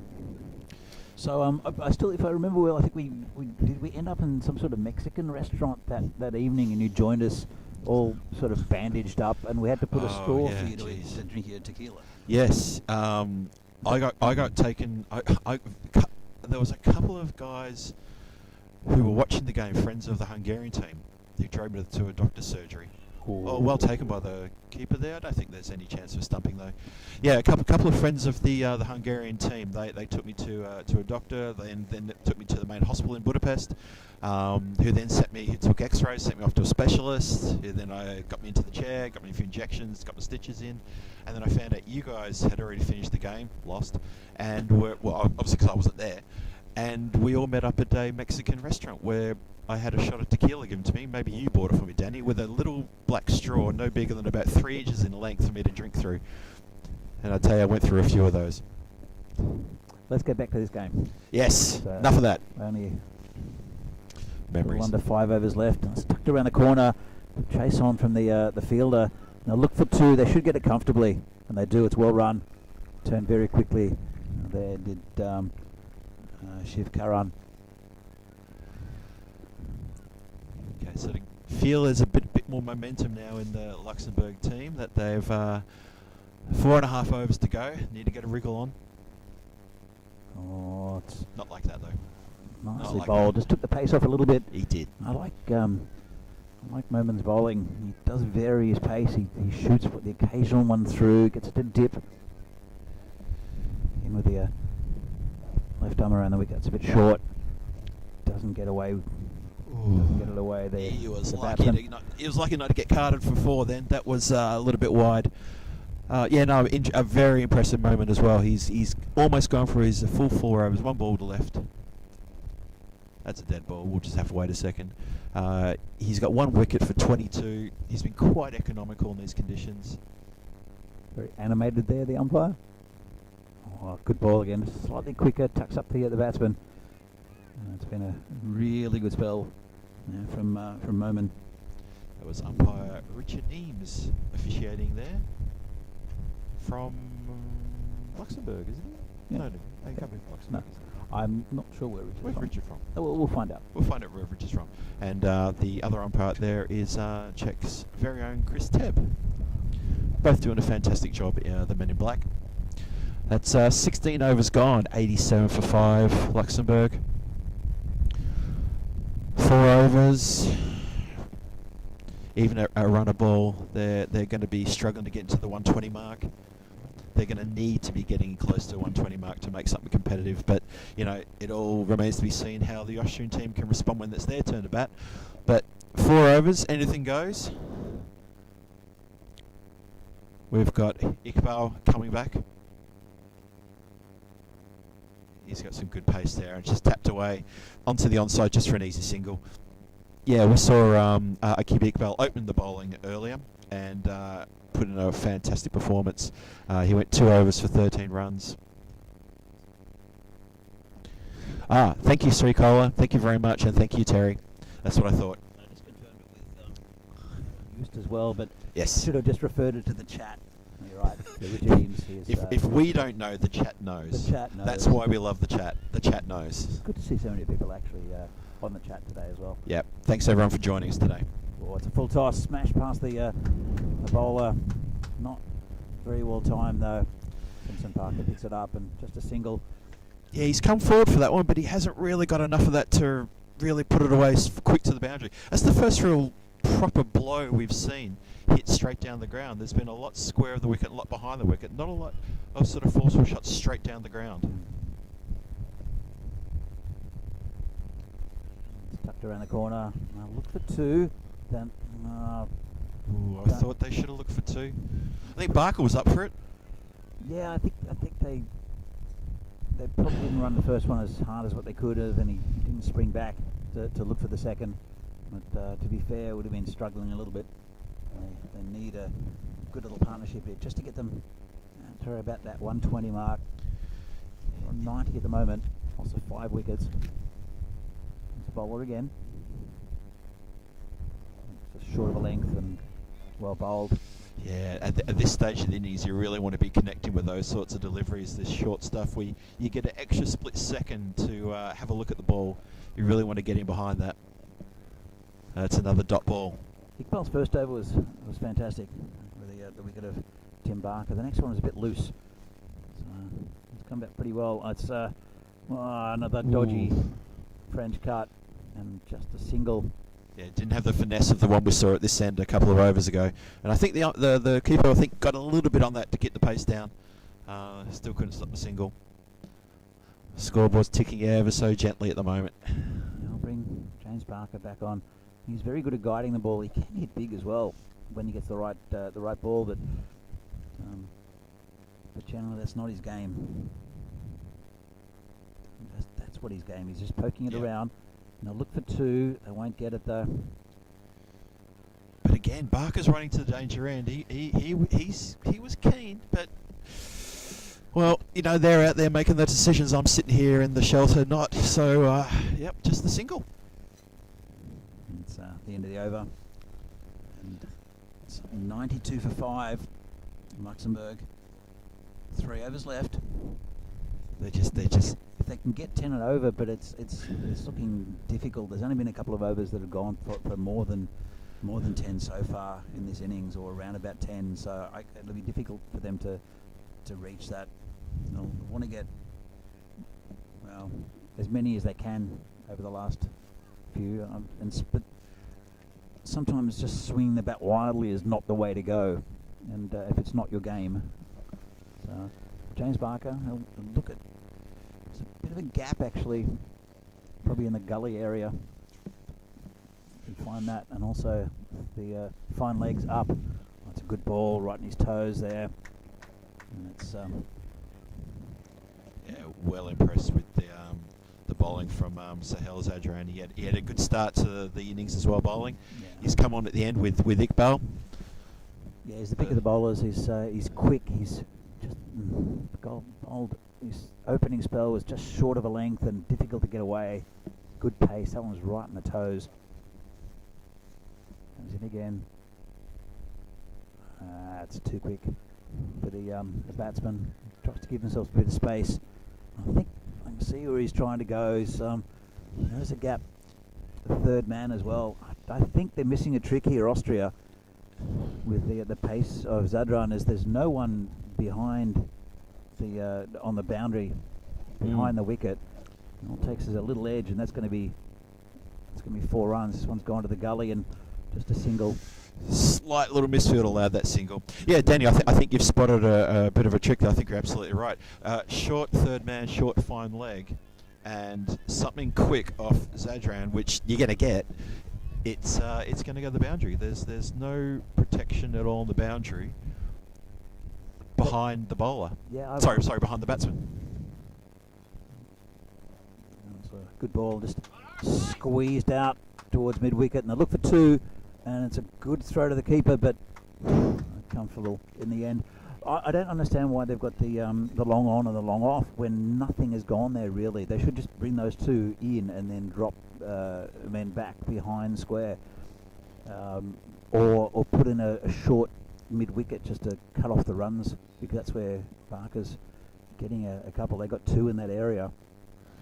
I'm not quite sure if the field positions are correct. We were just talking about in the last over about the lack of like punching shots down the ground. There really hasn't been any. So to have two deep fielders down the ground doesn't make a lot of sense. Makes no sense at all. No, just punch through the covers, just be a single. It's a sweeper out there. I think, rifle. Batsman had to just suddenly do a quick duck step just to get into his crease. I tell you what, the keeper there, Miyashima, he didn't love that one. Jeez, you'd be upset to get run out in those conditions. You're just watching and just realising, oh, hang on, I just got to shuffle my feet in. I didn't. Oh, it's a slower ball. And attempted run out, and they've got an overthrow. Here we go. So not on the same page, the bowler and the keeper. Probably was wandering out of his crease. I think he was ever so slightly wandering out. Yeah, there could have been half an opportunity. By signal, of course. And Austrian team's keeping the pressure up. It's another pretty good over there from Sahel Zadran. And Luxembourg now. A couple of overs left. 98 on the board. 98 on the board. Danny, it's not enough. No, it's really not enough at the moment. Just going to put it out there. Then again, look, you put this Austrian batting lineup under a bit of pressure early on with a few good quick wickets, and then bowl tightly. 100 is almost defendable. Not really.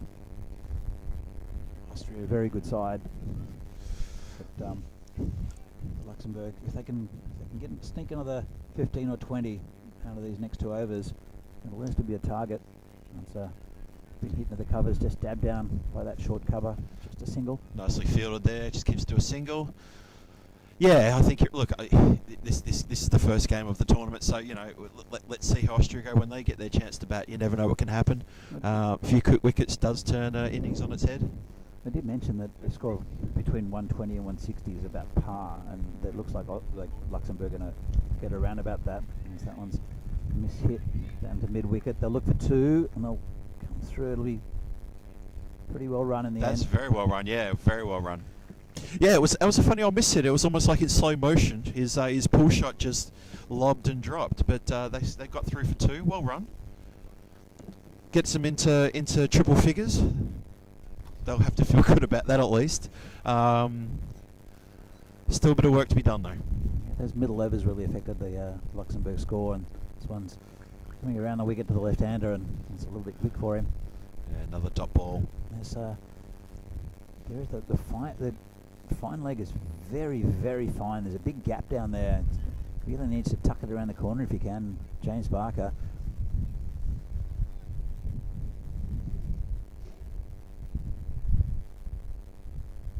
He's tried to hit that down the ground. Just mistimed that as well. And they'll look for two, and they'll get it pretty comfortably.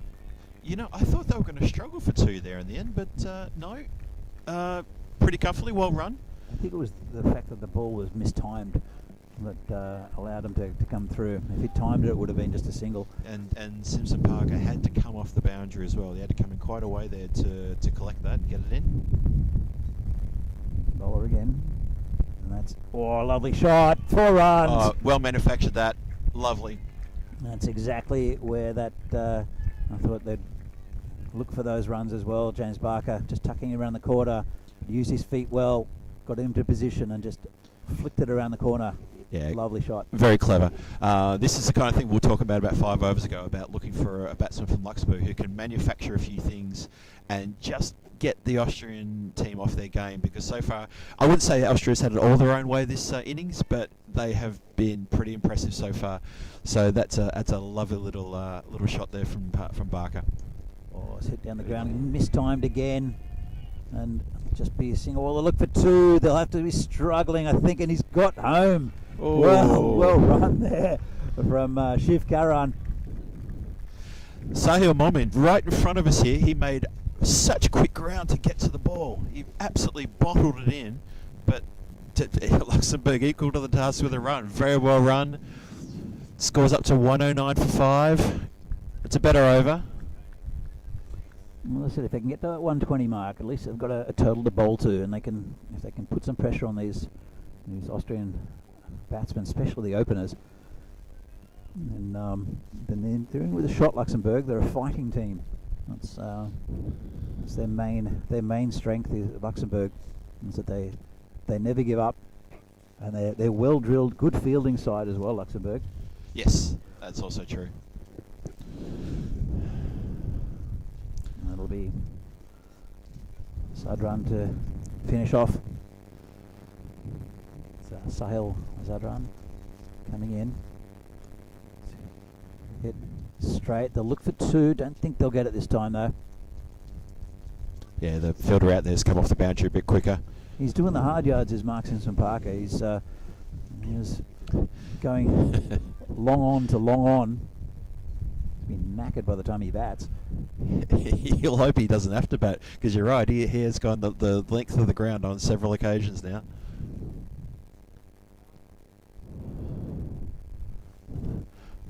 Five more to come. Oh, it's called a wide. But I won't mind that, Luxembourg. No, that was well judged, well left. It's on Nelson at the moment.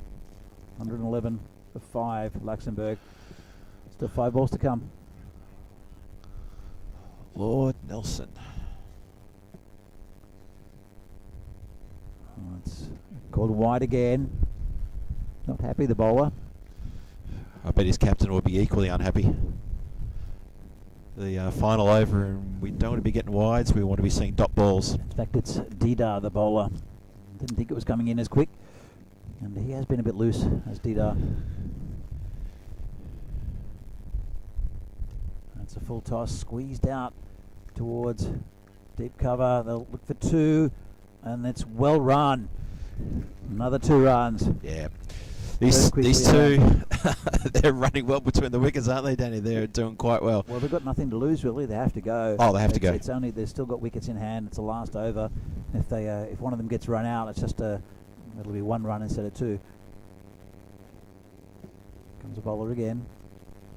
Short and put away. Well, actually, it's found a fielder. Oh, unlucky. Hit it pretty well to James Barker. And a single in the end. I think that fielder out there, Danny, I think maybe you were just blinded by the post in front of you there, but yeah, it pretty much went straight to him. There is only one fielder out there on the boundary on the whole leg side. And he's one picked sweep him up out. of all the luck, the one fielder.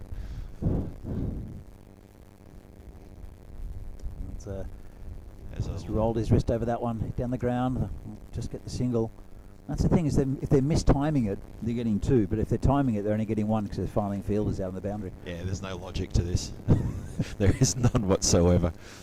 Well, they're on the cusp of getting that 120. It's I think if they get that, I think they're going to feel pretty good. I just feel that's like a mental sort of target that they're going to be happy getting. Give themselves something to bowl at. It's at least a total. How competitive it'll be, we'll find out soon. This one's hit down the ground, and they'll look for 2. They don't, or they're coming back for it, and they will get it. Well run again. Yes. That throw took an age to come into the keeper. It did, and it bounced. And when it bounced, it didn't really skip off the pitch. It just took that extra split second, and they made it home for a very, very needed 2. There you go. So final ball of the innings. Didar coming in, bowling to James Barker.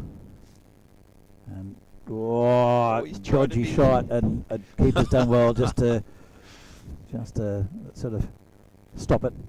Yeah, he's tried to do something a little funny there, hasn't he?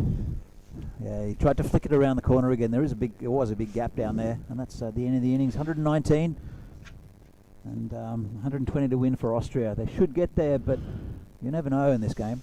It's just put enough pressure on the batsman. Yeah. And it could still be a very competitive game. Well, it is a very competitive game with Luxembourg playing. It always is. Yeah.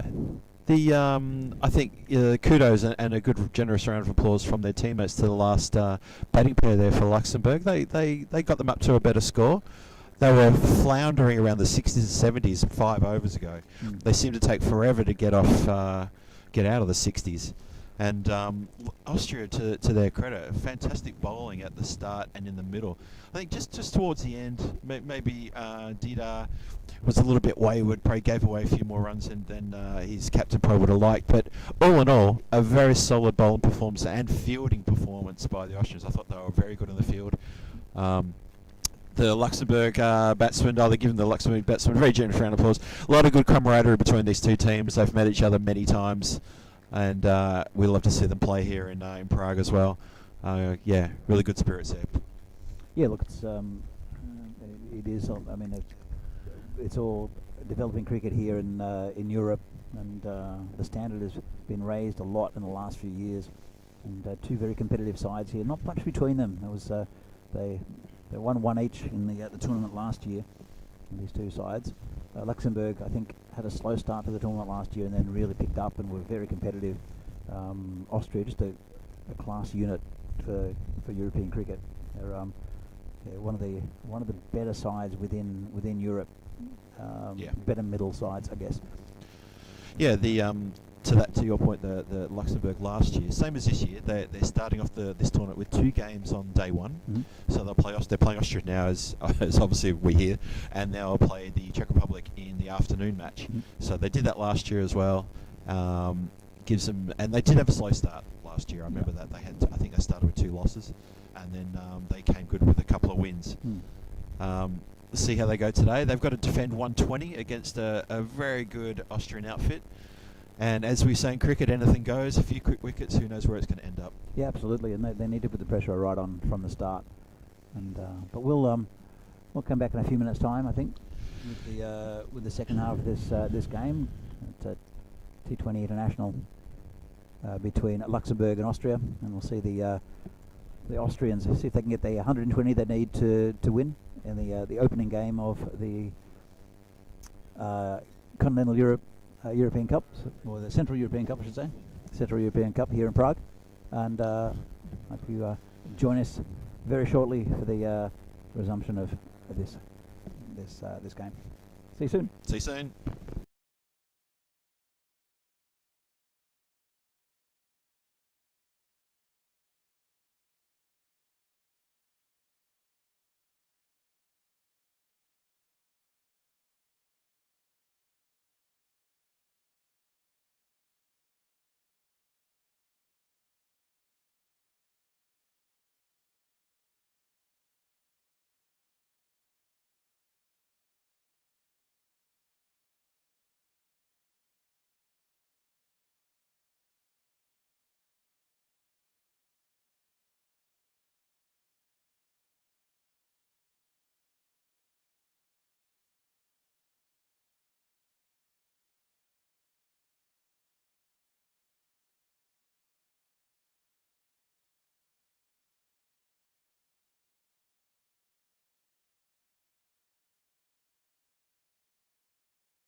I think, yeah, the angle we're sitting on here, Danny, sort of. My first thought was, oh, what a crappy delivery that was. But yeah, the angle, we can't quite see the width of the ball there very clearly, but umpire can and outstretch his arms. He said it was that wide. Comes about to say, comes Cope again, but the batsman pulling away and just having a chat. Not sure what he's too concerned about.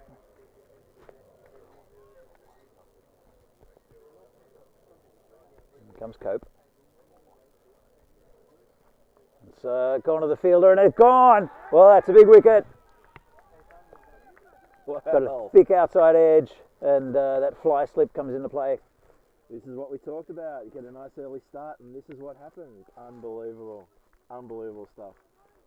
Yeah, it was a great start there from Luxembourg. That's exactly what they needed. Wow, the big man. He's on his way back for not bothering the scorers at all. He's walking up pretty slowly as well. It does bring a very dangerous batsman in Rasmal Shigewal up to the crease, the captain. And let's see what he can do. I'd like to get this man back in the sheds very quickly. Well, Luxembourg.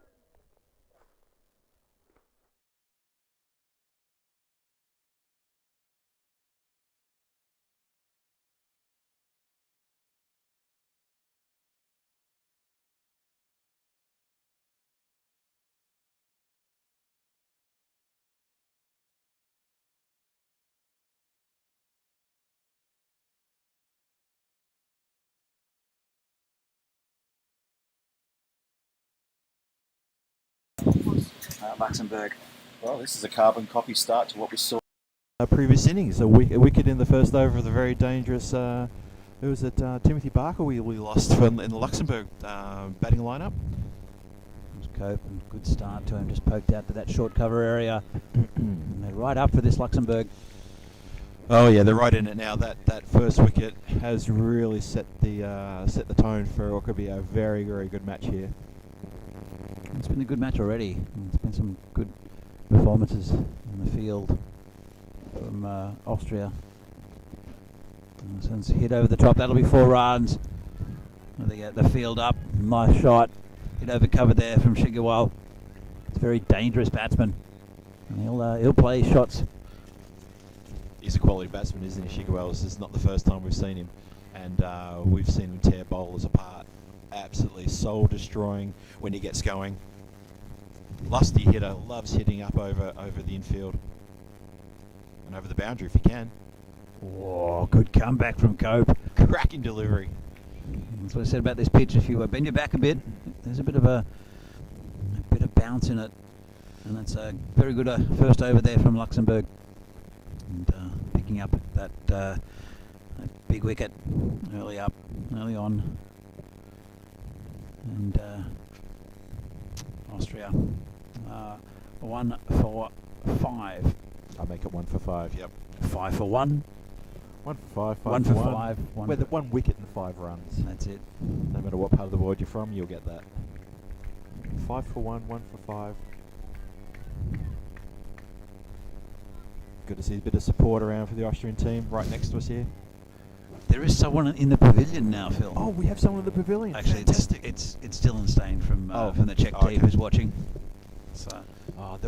We saw someone out the corner by in civilian clothing in our makeshift pavilion, and got a little excited there. We thought we had a capacity crowd. It's Dylan Stain, who, as everybody knows, is the opening bat for the Czech national team. Yeah, we'll see him a little bit later on in the game this afternoon. Here comes the bowler again, bowling to Mark Simpson Parker. That's called a wide. It's, it is Nanda. Ankush Nanda. Nanda. He's got a bit of a long run up, hasn't he? Yeah. As those Vikram Vij, who we'll see a little bit later, he's probably going to come off a slightly shorter run. He did have an obscenely long run in the past that didn't really add much to his bowling, but a very good bowler is Vikram. It's hit out to the covers, just a cut off there. It was a good hit, just didn't quite place it properly, but good sign of intent. So we'll see how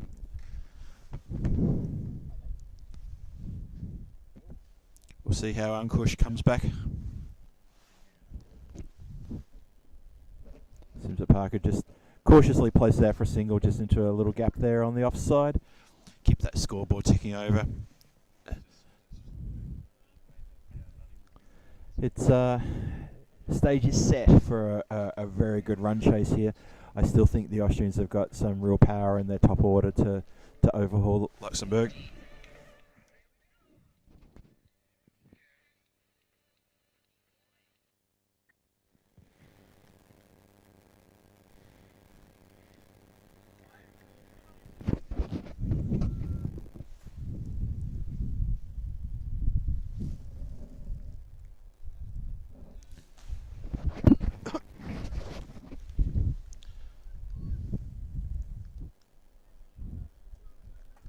Good to see the Luxembourg guys noisy out there, making a bit of chat in the field, talking up the bowler.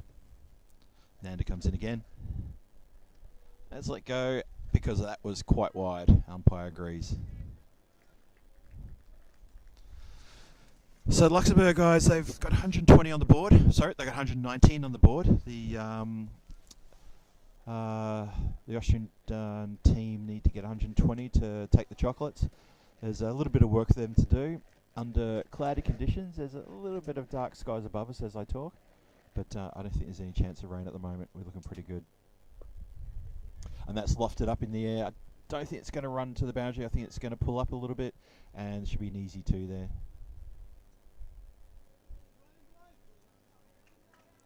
But and again, another good sign of intent.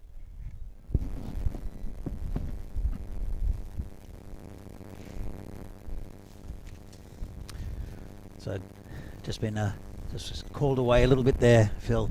Had to sort something out. What's been happening? Well, we haven't lost the wicket. There's been an intent. That's a lovely little clip away there. Again, it won't run all the way. Wasn't enough power in that, but it's an easy deuce for the batsman. It's to do with the pies for lunch, Phil. So it's a very important call that I had to make there to avoid a hassa. So I'll let you know what's going on with that a little bit later. And everything's in order, right? Everything's in order. Because that's when it comes to pies and lunch and voida. That's what we need to know. Good to hear. It's again nice tight delivery there.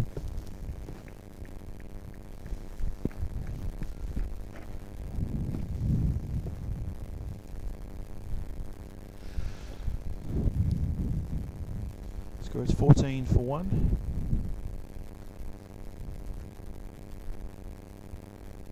Austria's still looking pretty solid. Luxembourg went for another wicket though. It's squeezed out. Oh, it took a bit of a... done. It's been done by the turn. Yeah, it took a right turn at Albuquerque, that's all. Sure did. Nothing more upsetting for a fielder when he sets himself to take it on the half volley on the bounce and then it takes that sharp turn at Albuquerque. But he's recovered well. And that makes it the end of the over. I think that's, how many over gone is that? Benki, we're 3 down, 3 overs gone.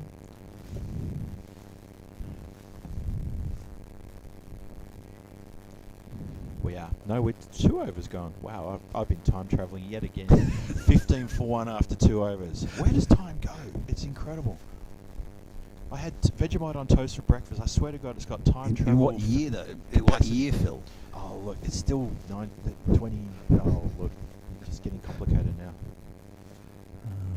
We went to see Iron Maiden a couple of weeks ago. We did. Down at Slavia, which was fun, but it was like time travelling.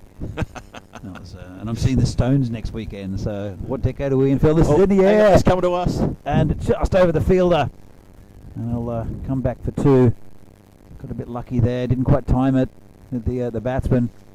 Oh, if he timed it, Danny, we were in with a hot chance there.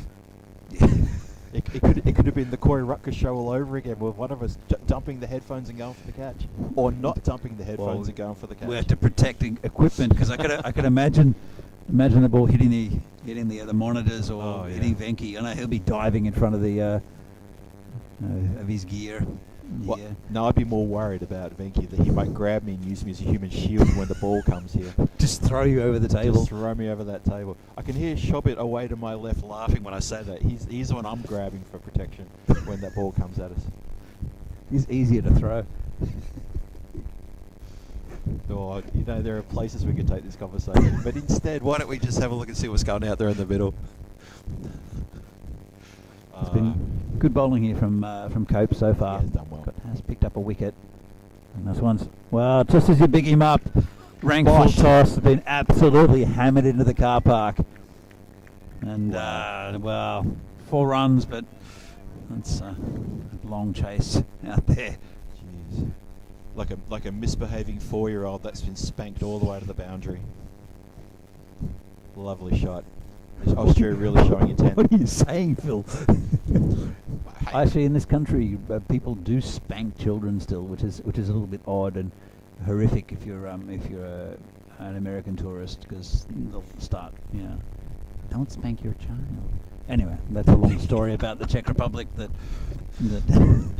your exposure to Americans seems very limited. That's been lofted, but that's not going to travel all the way. That's going to fall between a few fieldsmen.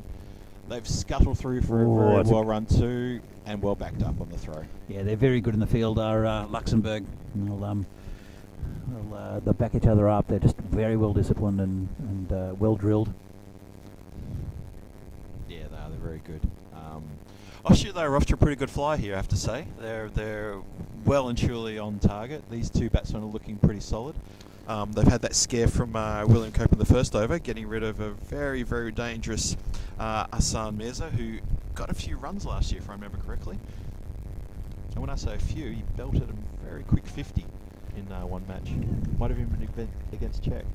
That was a nice shot there from Shiguel. Just dabbed it down to the point area, or gully area, and ran just very calmly through. Just soft hands. They'll need to break this partnership, well, Luxembourg, and they'll have to do it pretty quickly because they're just going to keep this scoreboard ticking over. And Cope again, and good ball hit down the ground, and got in each other's way a little bit, the fielders, but they limited it to a single. Yeah, it was lucky that Amit Dhingra went to ground and allowed his backup fieldsman to come in there and take care of that. William Cope also went to ground. Maybe it might be still a bit slippery underfoot there. I don't think there are too many people who are wearing studs, but well, you can't wear studs on this surface, Phil. This one's tucked around the corner and good fielding. So I guess many people won't be wearing them then. Many people won't be wearing studs. That's it's a truism that I've just created. There you go. And that's the end of the over. That's also true. That's going to be 3 overs gone, unless I've been time travelling again. And it's 27 for 1. Austria chasing down 120 runs. And I think it's time that we just say hello to everybody in the chat. Thank you for joining us. Lovely to have you have your company here. Nice message there from Financial Humanity. I don't think that could possibly be something true. Financial Humanity. That's a great name. Thanks for showing us this match. Well, thank you for watching the match, and thank you for joining us, and everyone else in the chat. Keanu doing a great job there, moderating for us. I've seen Ufus and Czech Cricket in there as well, the handles. And thanks again, and hope you're enjoying the game. Again, very well run, just dab down there. Shiguel getting some Parker back on strike. Just and with the field up as well, they're still taking these singles, which is very, very good batting, and then hitting the loose ball. So it's not taking any risks here. These 2 batsmen. Simpson Parker, he's looking towards the leg side. There's no one back on the leg side to keep this bowling tight. Oh, it's a good ball. Great Beats delivery. him. Fantastic delivery. Let's just give a quick shout out to Wilson Fernandez, who's saying that Danny, you and I are doing very good commentary. Well, these sorts of comments are always welcome. We like to hear feedback from you guys, even if it's maybe not the best pat on the back you can give us. Tell us how you're doing, tell us what's going on, and we'll give you this game live and uninterrupted as best we can, and we'll keep talking our way through it. Cursed it, have you, Phil? What, brain? Bosh! That's going to go all the way. Lovely shot. Oh, thick outside edge, Phil. It's a lovely shot. That was planned all the way, guaranteed. Did you see the follow through? Maybe he was posing for the cameras. Nice 4 runs in the end, and that's it. Just getting the odd boundary. They don't need too many at the moment. They don't have to rush through this innings. And they're batting very responsibly here. The Austrians looking impressive early in the tournament, both with the bat and the ball. Comes bowler in again, bowling to Mark Simpson Parker. And just dab down, and it's no run. Quite watchful there, wasn't he? Quite sort of. He's taken a bit of time to get going as Mark Simpson Parker. He hasn't faced a lot of balls, and that 4 he hit before was the first one he's done for the innings. He's been there for a while, but not faced too many deliveries. It's funny. Shagwell came in and he's just taken a fair bit of the strike. Yes, he's been responsible as well. He's not taking too many risks. Comes in again, and this one's hit the cover firmly. Well stopped. He's got a good cover drive, hasn't he, Mark Simpson Parker? He's got textbook perfect cover drive and a real bit of power behind it too. That short cover's probably thinking, got to keep the hands warm. So when that ball's coming at me, it's going to be like a tracer bullet. Well, lucky it got past him, because it was exactly. pretty hot for the cover field it to handle as well. It really was, yeah. Here comes a bowler again. And a bit of a slower ball. And attacking it and shy at the stumps. Always a pretty comfortable single. Yeah, always comfortable there. Always going to get through that single. Very good batting display here so far from the Austrian team. They've recovered very nicely. 4 overs gone, 33 on the board. Shigawell's already scurried up to 20 runs off 13 deliveries. Mark Simpson Parker's just starting to unwind a bit now, starting to sort of find his stride, and I would say that could be some warning signs for Luxembourg that they need to do something about this pair, and they need to do it pretty quickly. Yeah, they need a wicket, and they need these 2 wickets, because they're very capable of batting through the innings. Change of bowler. It'll be Ahmed Dhingra, the new bowler.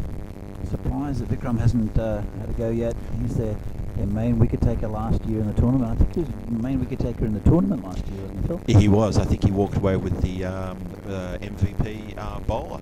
To be honest, he's off the top of my head, I thought it was about 16 wickets, maybe 15 wickets, but he did extremely well.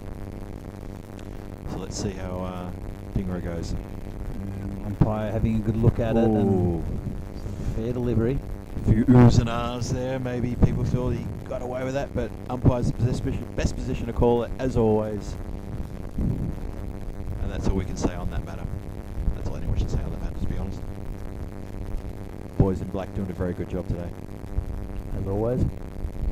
Oh, Just got away from the keeper there. He did so well to get across. he buys. Touch the leg now. It's called a wide. So, a little bit loose there from Dhingra. Yeah, keeper did quite well to get something on that. It could have been a lot of trouble. Yeah, there's no one back there. And he's directing his field. It's a big responsibility. He comes in at number 3, or sometimes opens, does Mies, and also wicketkeeper and captain. There's a lot to think about. Does it very well though. Yeah, a lot on his shoulders.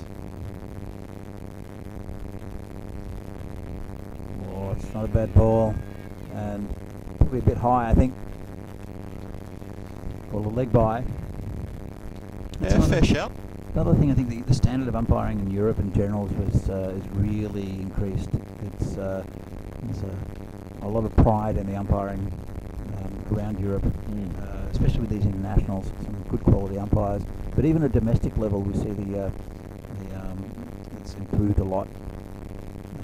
There's an umpires association now in the Czech Republic. It's been dabbed to point just for a single. The umpire and scorers, or the officials association here. is really taking things seriously. Where it's changed a lot from where it was a few years ago. You know, dedicated umpires and scorers coming into games, and it's just a big step forward for cricket in Europe in general. And but it's been a lot of effort from a lot of hard-working people within the game. This one's tucked around the corner, just a single. Yeah, just to finish your point on that, Danny, I think it's it's elevated the cricket in Europe to a very professional level for umpiring, especially scoring, and these people who are not necessarily playing, but who are putting together these games and getting the schedules up and running. And obviously, we've had a lot of help from a lot of other groups such as ECN. They've been very active. But yeah, it's good to see the federations. It's just a wide there.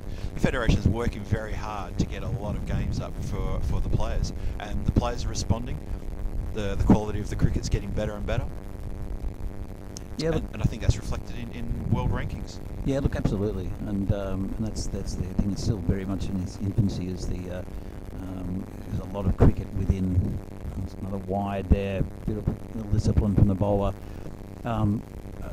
I think apart from a few countries, namely sort of the Netherlands and Denmark, who have had a long history of cricket, cricket's very much. I mean, it's still in those countries. It's still a very minor sport in Europe.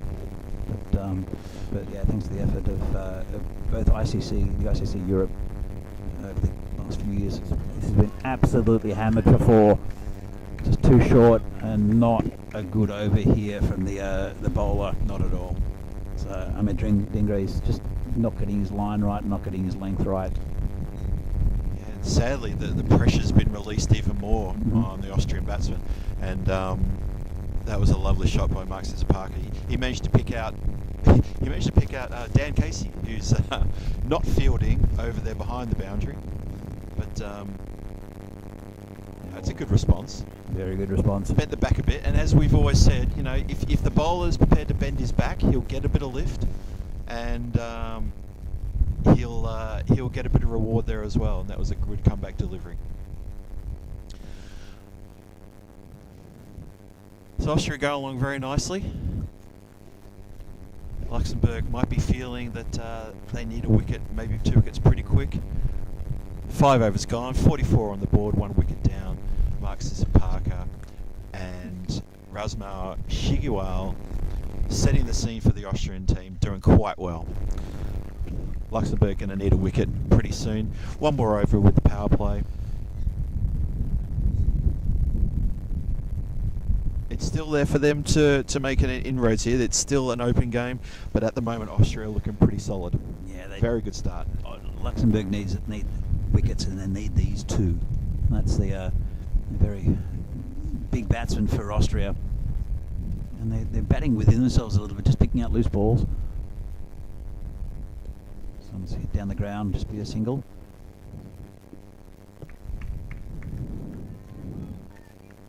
It's Mohit Dixit, the new bowler. We saw him last year as well. I remember Mohit last year. Yep. He's a good bowler. And a good game is Dixit. If you ever played Dixit, it's a very good board game. Oh, we played that at your place with your last barbecue. That's right. I knew I'd heard that before. Very good game. Yes. Anyone in the chat there played Dixit before? The game? It's interesting. Left armour coming around the wicket, just angling it into the batsman, just trying to tighten them up a bit. I don't want to get too much down leg side. There is no fine leg, so anything too straight can be flicked for 4. There's no one deep on mid wicket either, so he's really got to get his line right. Dixit, he has so far. And Simpson Parker tried to make room. He could see where the gap is. Just be a single. Good bowling. Good work out there in the field to make sure it didn't get past him. I think he probably had a bit of cover, but good work nonetheless. And a good shot there. Yeah, Dixit's got a good line here. He needs to keep that up. He needs to keep it tight. There needs to be some pressure back on the Austrians, because as Keanu has just pointed out to us, he thinks the Austrians are cruising here, and I don't think he's far from the truth. If you look at I'll come back to that moment, the field settings here. It's again really good. Ooh. Shigawal's gone down. I think he's okay. It looked awkward. It looked really awkward, but I think He's moving all right. Yeah, Dixit here, he's bowling left arm around the wicket, which normally angles the ball into the batsman, but they only have 3 men on the leg side for Simpson Parker and 2 for Shigewell. And this one's hit down the ground as well, and just a single. Yeah. Good bowling here from Dixit. I think it's a really good observation there, Danny. If he's angling it into the right-hander, and they only got 3 on the leg side, and one of those was the fielder down there at a very deepish mid-off, then you don't have... I mean, look at it right now. If he bowls anything on stumps, he's going to go leg side. Mm-hmm. It's almost lost an ankle Wow. there, did the bowler. I'm not sure if he tried to clamp down on it or lifted his leg, but if he'd hit him, it would have hurt. I thought he was trying to get the sole of the foot down on the ball there, but like I said, that would be ouch. Yeah. That's one way to really do some damage. Goodness me. Yeah, I think Luxembourg probably need to have a bit of a think about their fielding. They didn't go for it. It didn't cost them anything, but just they'd be a little bit careful there. It will be interesting. It will be Dingra to continue. I'm not sure why Where Vikram is hasn't Vikram? bowled. Maybe they're trying to keep him for the middle overs, but it might be too late by then. Do they think maybe they can restrict rather than bowl them out? That's interesting. They can't restrict them to Couldn't restrict them, not at this point. No. They need wickets. Yep. Jinx, you owe me a Coke.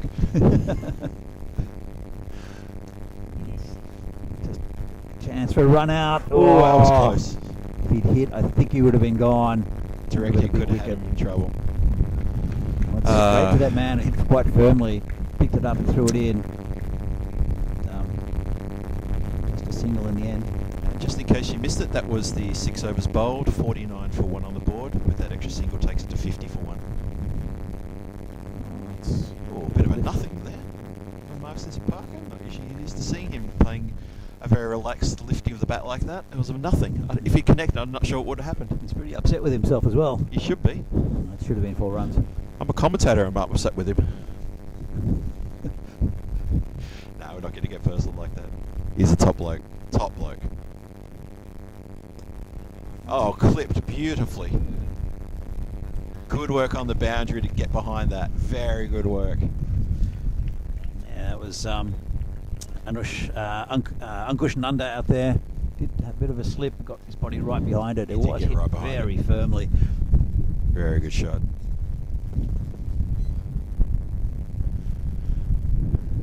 Luxembourg searching for wickets here.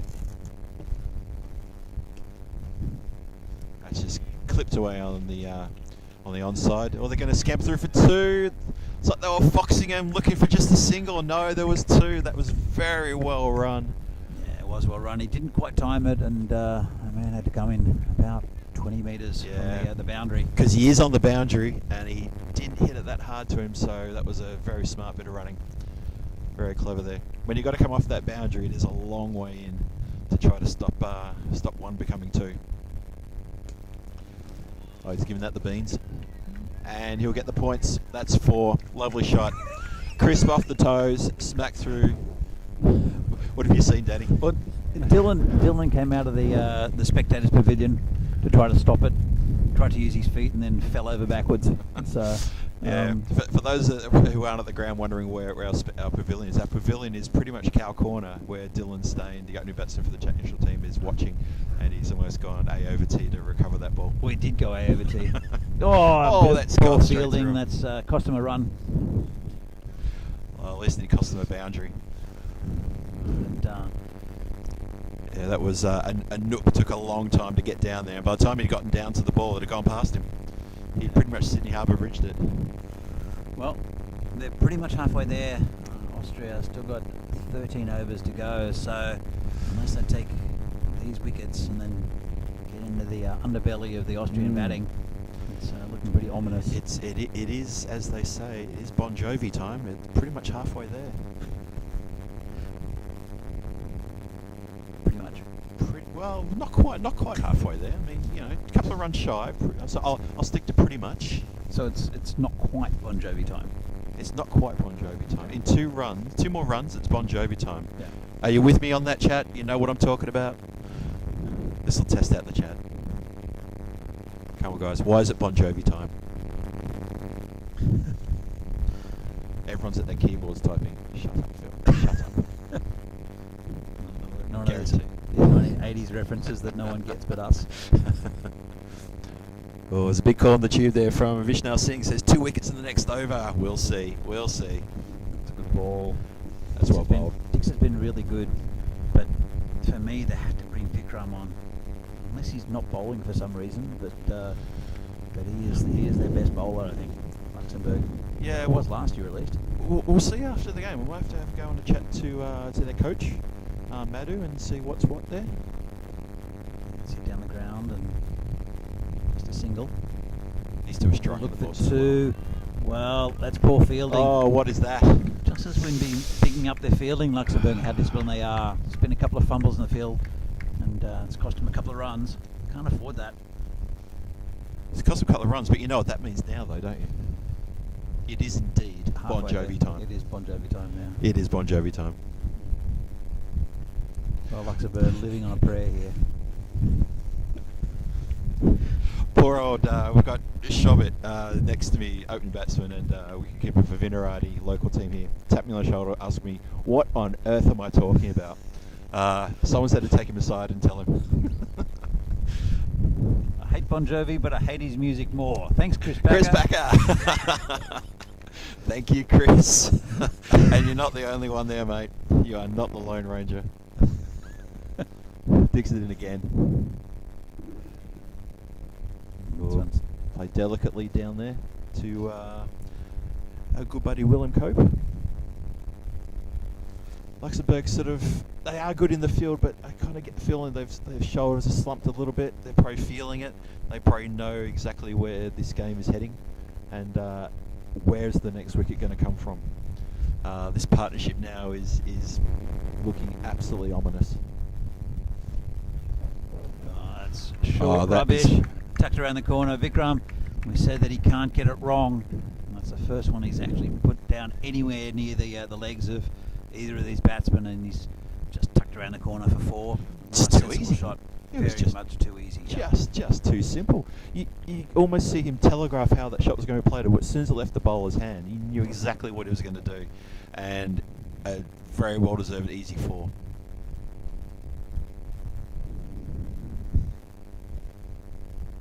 Bowler again. It's a bit of an appeal, not out, says the umpire. Yeah, no, umpire didn't have anything to do with that. Neither did the keeper, Juice Mees. And that's going to get us to the end of the 8th over. 65 for 1 after 8. Austria seemingly appear to be cruising at this point. Mark Simpson-Parker 20 off 21. It's in quick time. And well, Razmal Shigewell, he's on 34 from 26. He's come in and just started tearing this thing apart. Well, he hasn't, Phil. I think he's just played sensibly. You know, there's been runs where there have been. He's only hit three boundaries, and it's just they've taken good singles. It's their twos. running, isn't it? It's been their running. They've taken a lot of good 2s, which probably should not have been taken. And I think the Luxembourg guys are going to have when they rewatch this over again, as much as they love our commentary, I think they'll be talking about those 2s that were taken on too many occasions and the easy singles.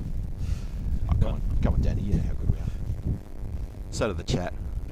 So it will be Vikram coming in, the old stager. He's taking a pretty long run again. He comes in, trundles. It's whoa! Just saying, he's the best of their bowlers. Just been hammered over mid wicket for 6. So it's the first 6 of the tournament.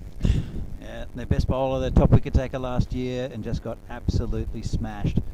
So yeah, first 6 of the tournament, right in the slot there. Shigewell with a maximum. Oh, he's given that absolutely everything. Well, actually, he hasn't. His follow through was moderate at best, but just the power and the timing. Yeah, it was a really nice, sensible shot. There is a player out there, but you'd have to have been much taller to take that. You can't set a field for 6s. Vikram, how can you come back? Just tucked down around the corner. Clever. Nice shot. He knew the gap was there, and anything on the legs or on the pads, he knew what he was going to play. intelligent batting from Ravsmail there. Oh, Luxembourg in all sorts of trouble now. Oh, they are. They're on the ropes. Austria powering on ahead.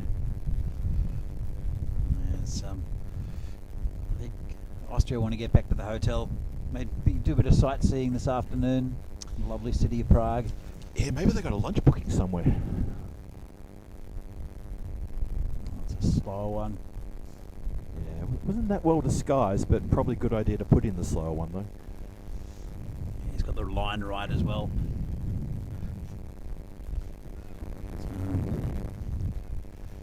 Yeah, I'm not sure where Luxembourg are going to get a wicket from now. It's these two batsmen are set. Yeah, I'm not seeing it, Danny. I'm not seeing where the wicket's going to come from. It's been very workmanlike by Austria. Good display, and that's pretty well bowled. Look at that, hits it to the infield, and they still get through for a single. Get through. Yeah, that's what they've been doing that very well all innings, Phil, especially with the power play. I mean, they were getting singles in the power play when the field was right up, and they were getting comfortable singles. So it's been very good from Austria, and you can see they're ranked about just over 10 places ahead of Luxembourg. That's right. And the Czech Republic. So I think they're trying to impose themselves on this tournament straight away. Dab down just a gully, just for a single again. Well taken single. I think we need to give another shout out to our mate Chris Packer. He's coming back with more Bon Jovi references about Luxembourg being shot through the heart. That's amazing stuff, Chris. Thank you very much. You're putting a smile on our face here in the commentary booth. You give love a bad name though, Chris. Boom, Danny up to the task. Anyone else there with a Bon Jovi reference we can use? I met his sister once. Anne. Dad joke. Oh, slow ball. She's very salty. She's very salty. She is.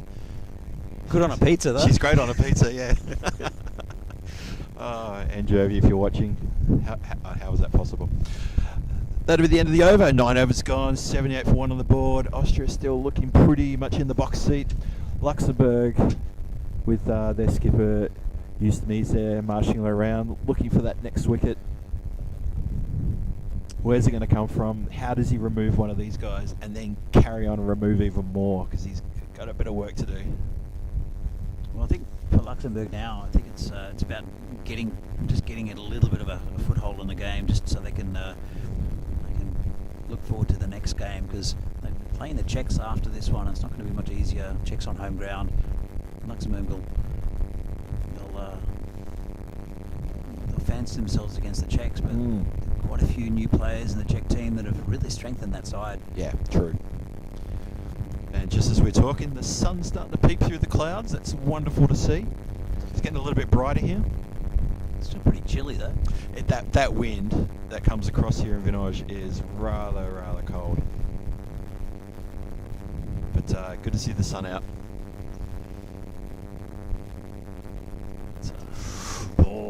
Cracking delivery. It's been good, Dixit. Just that one loose delivery. Apart from that, it's been very, very tight from Moe Dixit.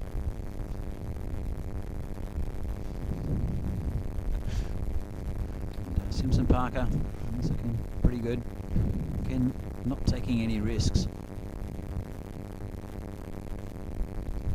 Dab down, no run. Again, good bowling. They know they don't have to do anything stupid. The Austrian batsmen. They're cruising, but it's not that. It's not that they're cruising. It's just they're batting well. Well, that's just it. It's the quality of their batting, of these two batting, is put the game pretty much away from Luxembourg completely. As there's a swing and a miss. Commentator's curse starting to come to the fore there. Great to see. It'll be really interesting to see who the skipper turns to next. I'm sure he'll go with Vikram again, even though he did go for a few in the first over, his first over. But, wishes he had another Moe Dixit from the other end, I think.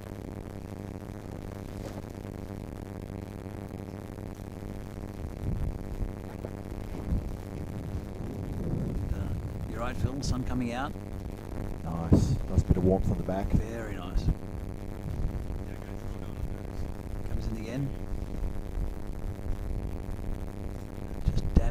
Nice quick single and shredded the stumps. Oh, lucky he got behind that, the keeper. So there was absolutely no one behind him. It would have come to us. I was going to say, we're the people behind the keeper. Yeah. We're the backup, and we're not very good because we're not allowed I'm to not back up. moving. I'm not. It's too cold to move. It's not that cold. It's when that breeze kicks up. I'm just lazy, Phil. That's no way I was getting it. But Now, Shigewa, if I'm just out of the corner of my eye, he's on 47. Eyeing off a... Well, that's coming towards us. oh, Meest has done well to chase and a throw. Quick turn and throw. Yeah, that was good. Yeah, Good by the work. keeper. That was off the pad, though. That's the end of another over.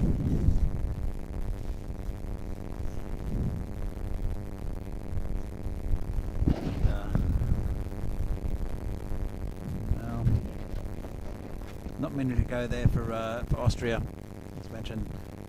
So another game after this, starting a bit later on, between Luxembourg and the Czech Republic.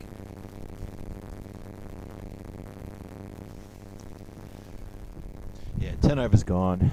Halfway through the innings, and we have 81 on the board. What else have we got? We've got, Shigewa 47 off 32. Maxis Parker 22 off 27, anchoring this innings. But Razmal having a very good innings at the moment. Comes Vikram again, charging in. Just dab down, just another comfortable single there to Shigiwal, who's been batting very well. Yeah, 37 runs needed off, 38 off needed off 59, that is. So, no panic, no rush. Austria can walk this. But Danny, you mentioned a few overs ago. This is Austria's chance just to stamp their authority on this tournament straight away, right from the get-go, and say, well, look, we're here to take the chocolates in this match and this tournament. Yeah, for sure. Look, it was a slow ball down the ground, just be a single. But actually, the bit of a fumble, and they'll come through for a well run too.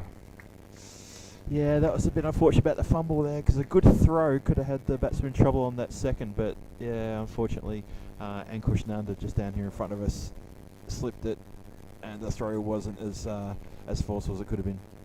Yeah, I think it's wheels are starting to fall off a little bit for Luxembourg. Still bowling with a bit of discipline, and fielding just slackened off a little bit. Another slow ball, good ball. Oh, He's a very clever bowler, is Vikram. After being hammered for 10 off the first two balls, he bowled. He's come back pretty well. yeah, that was a great response. That was a great delivery from Vikram. Should have showed his quality right there, and you can see from that delivery why he ended up with a bundle of wickets than last year in this same tournament. Right early in the day, I think Keanu mentioned or asked what a par score is. We'll come back to that in a moment. And I said anywhere between 120 and 160. Well, Luxembourg have hit about 120, but if you double the Austrian score, it's about 160. So it's Fair about call. right. It just Yep. depends on, I guess it depends on the opposition, but it was good tight bowling from from Austria that really restricted Luxembourg. And probably not the dynamism that these Austrian batsmen have in the Luxembourg lineup. Yeah, that's real true. Another slower ball. It's been hit down the ground. Got a fingertip to it. I think the man of that short cover area. Just a single again. Yeah, much better work by Nanda down here in front of us. Again, these two need to take no risks. Shigewa's moved to 49, so the next ball he faces, he'll get his chance to bring up a half century. He deserves it too. I think he's batted very, very, very, very well. He has.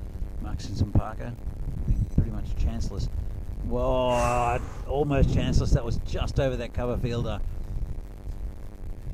Cover fielder just need to be a foot taller, or Dan Casey. Dan Casey, or Eustace Mees. Well, Mees would have been perfect in that. It would have been perfect. Would have Yeah. swallowed it. Yep. Yeah.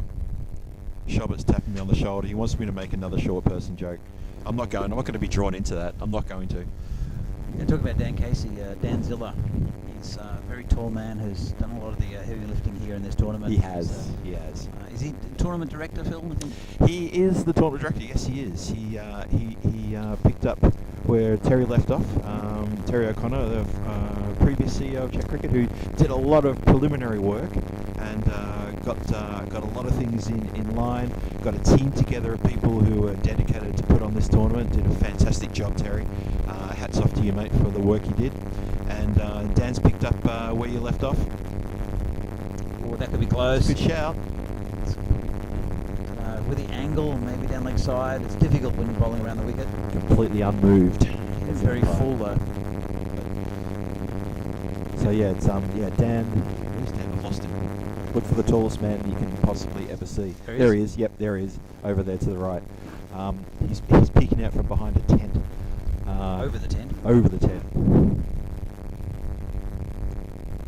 Shot straight down his throat, and he's got it. Just for a second, I thought he might have palmed it over the boundary for a six, but that's the end of Mark Simpson-Parker. Well, he's played a very, very valuable 26 runs. He's got it off 30-odd deliveries, and he's anchored this run chase, and I think he can walk off. He shouldn't be too upset with himself. Yes, he's picked out the fielder with a shot that probably should have gone the boundary, but he's played a good hand in Austria's run chase. Yeah, look, a good innings there. It's pretty chanceless really until that, and but it's well deserved for Owen Dixit, who's picked up his wicket, and he's been really the pick of the bowlers, I think, for me. That's Dixit. I agree. Yes. And a new batsman coming in out to the crease is Habib Ahmadzai. Yeah, Dixit's economy rate is 4.2 and over. That's fantastic. Well, there's only been one really loose delivery. I think the rest has been really tight. Yeah. And very good. But it will bring Shigewal back on strike. Of course, the international hasn't come in yet. That'll come in, I think, in October, where the batsman, when a catch is taken, will not go to the new batsman will go to the striker's end. The new batsman will have to face the next ball. Yes. Yeah. So that's going to come in a bit later in the year. But Shigewal, see if he can get his 50. Deserves it, and will not get it yet. Tantalisingly close. He had a look, but no, didn't go for it. Yes, that new change. I think it's a wonderful change to this level of cricket for the new batsman to be facing the bowler. Definitely has been needed for a few years, and it's a wonderful change that's been put forward. Yeah, absolutely. Good to see it's been implemented. Well, there's been some good rule changes. There's been some ordinary rule changes over the years, but just maybe. He's got that one away. It's gonna just get cut off, but he's got his 50 up, and his team are absolutely ecstatic about it. Over to our left, you can probably hear the effects mic. Well batted, Rasmal Shigewal, 51 not out of 36. Yeah, he's a good quality batsman as Shigewal, and I know he'll have a lot more to say in the rest of this tournament as well. But that's his first 50, or the first 50 of the tournament, and it's been a really good innings, just very disciplined. Taking the singles well, taking the twos well, and then hit the loose balls to the boundary.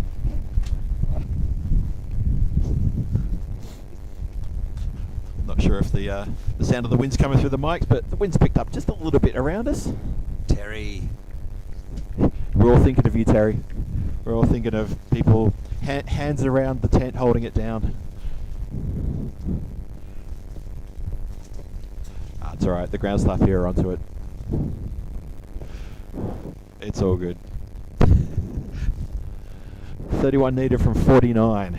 Austria still continuing on their merry way.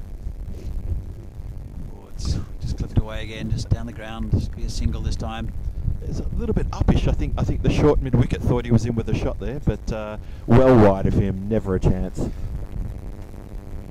It's the end of the over. End of Dixit's over. He's gone 4 overs. He's got 1 for 17. He's bowling very well. He's bowled very well. It's the end of his spell. Unfortunately, he has bowled very well. Yes, I use the present tense there.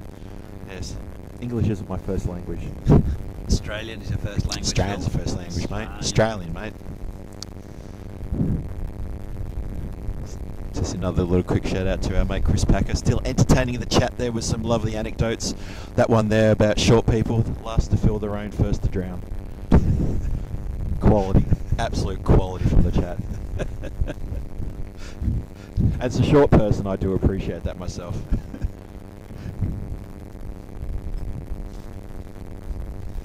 All right.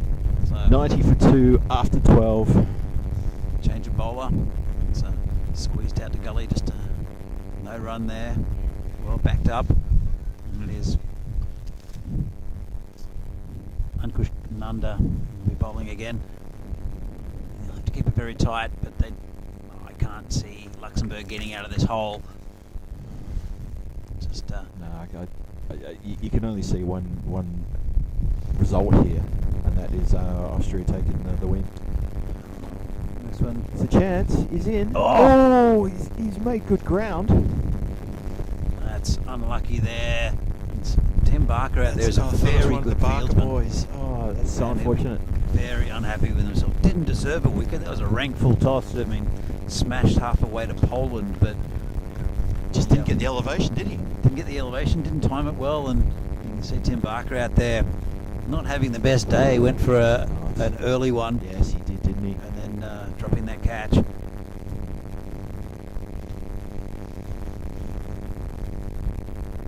going to be quiet for Luxembourg now. It has.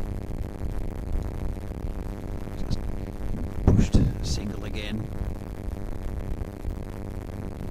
And they can win it with singles if they really wanted to. Well, I think that's what they need to do. There are plenty of singles out there, Phil. If there's a loose ball, you can hit a boundary. There's a lot But of singles. you just don't need to take any risks. There's a lot And of then space. it's job done. Yes.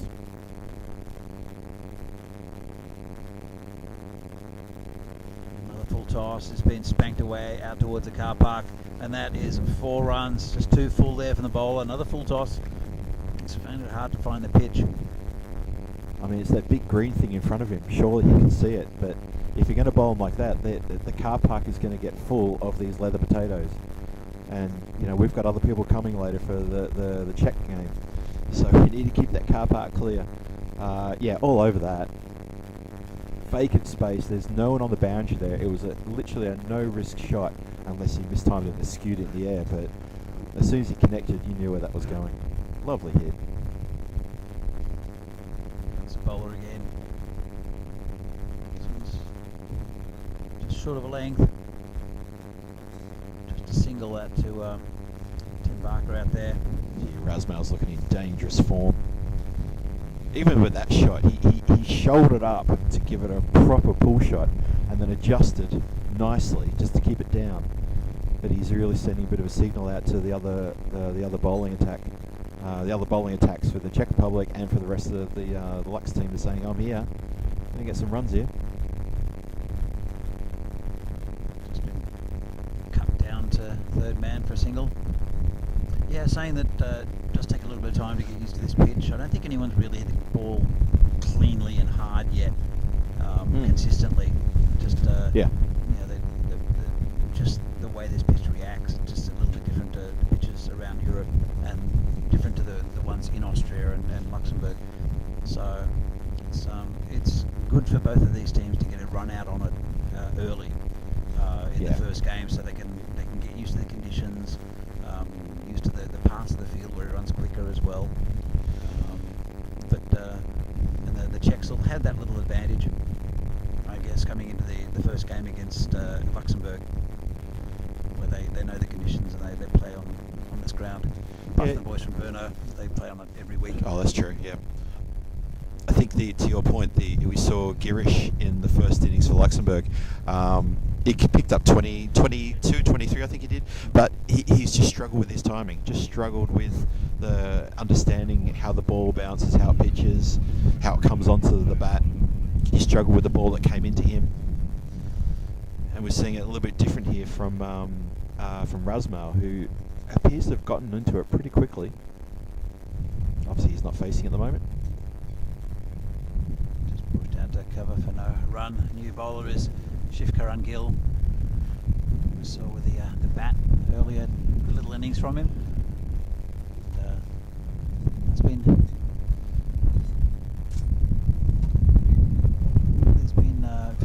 variation, I think, with the Luxembourg bowling attack. It's medium pacer after medium pacer. Because a bit of a change of angle with the left armour in Mohit Dixit. Apart from that, not too much to threaten. Cope did well early though. Oh, it's been flicked away. Ooh. And that's going towards the golf course. That's a nice shot there. All class. Absolute all class. What a lovely shot. Yeah, just got a bit straight and looking for the ball. Out near this, there's a sign out there. It says Prague, which is to do with one of the sponsors. I guess the funding from the Prague city for this tournament. We're very thankful to them to get this underway. And Yeah, their support has been fantastic for the lead up to this tournament. over the years as well. Oh, and over the years, yeah, true.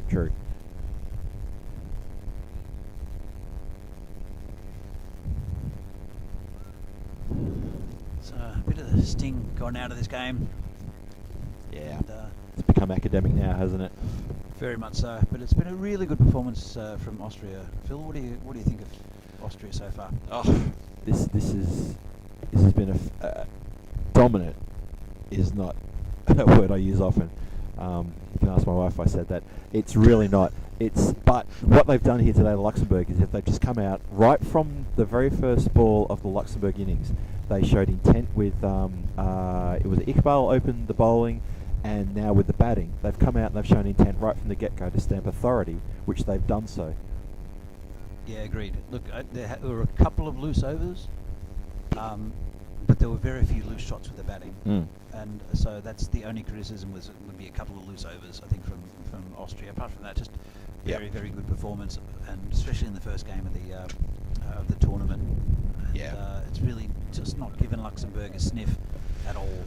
Well, 107 for 2 after 14, so that means it's 13 runs needed off the next 6 overs. I mean, it'll be a walk. We know that. They're going to do massive favours to the net run rate for themselves in case it gets a little bit sticky down towards the pointy end of the competition, as we like to call it, on Sunday. Austria have done themselves a bunch of favours with this performance, and Luxembourg, they don't want to hang their heads too low because they've got to bounce back at 3 o'clock today when they take on the Czech national team. I don't think Luxembourg have played badly at all. I just think that Austria are just a very good team that have just dominated this game. No, I don't think they Play badly either. I don't want them to feel like the weight of the world's on their shoulders after this loss and thinking, well, okay, we didn't get that first win. I want them to bounce back hard against the Czech national team. And that's what they have to do. That's what Madhu and his squad are going to get together and talk about in a few minutes after this game finishes. It's punched very nicely through the extra cover region. They'll get a couple there. Yeah, Luxembourg, they're a very competitive side, and you saw when they took that early wicket right up for it. Just haven't been able to break through. Then was that wicket of Mark Simpson-Parker in the previous over, but when they 2 overs ago.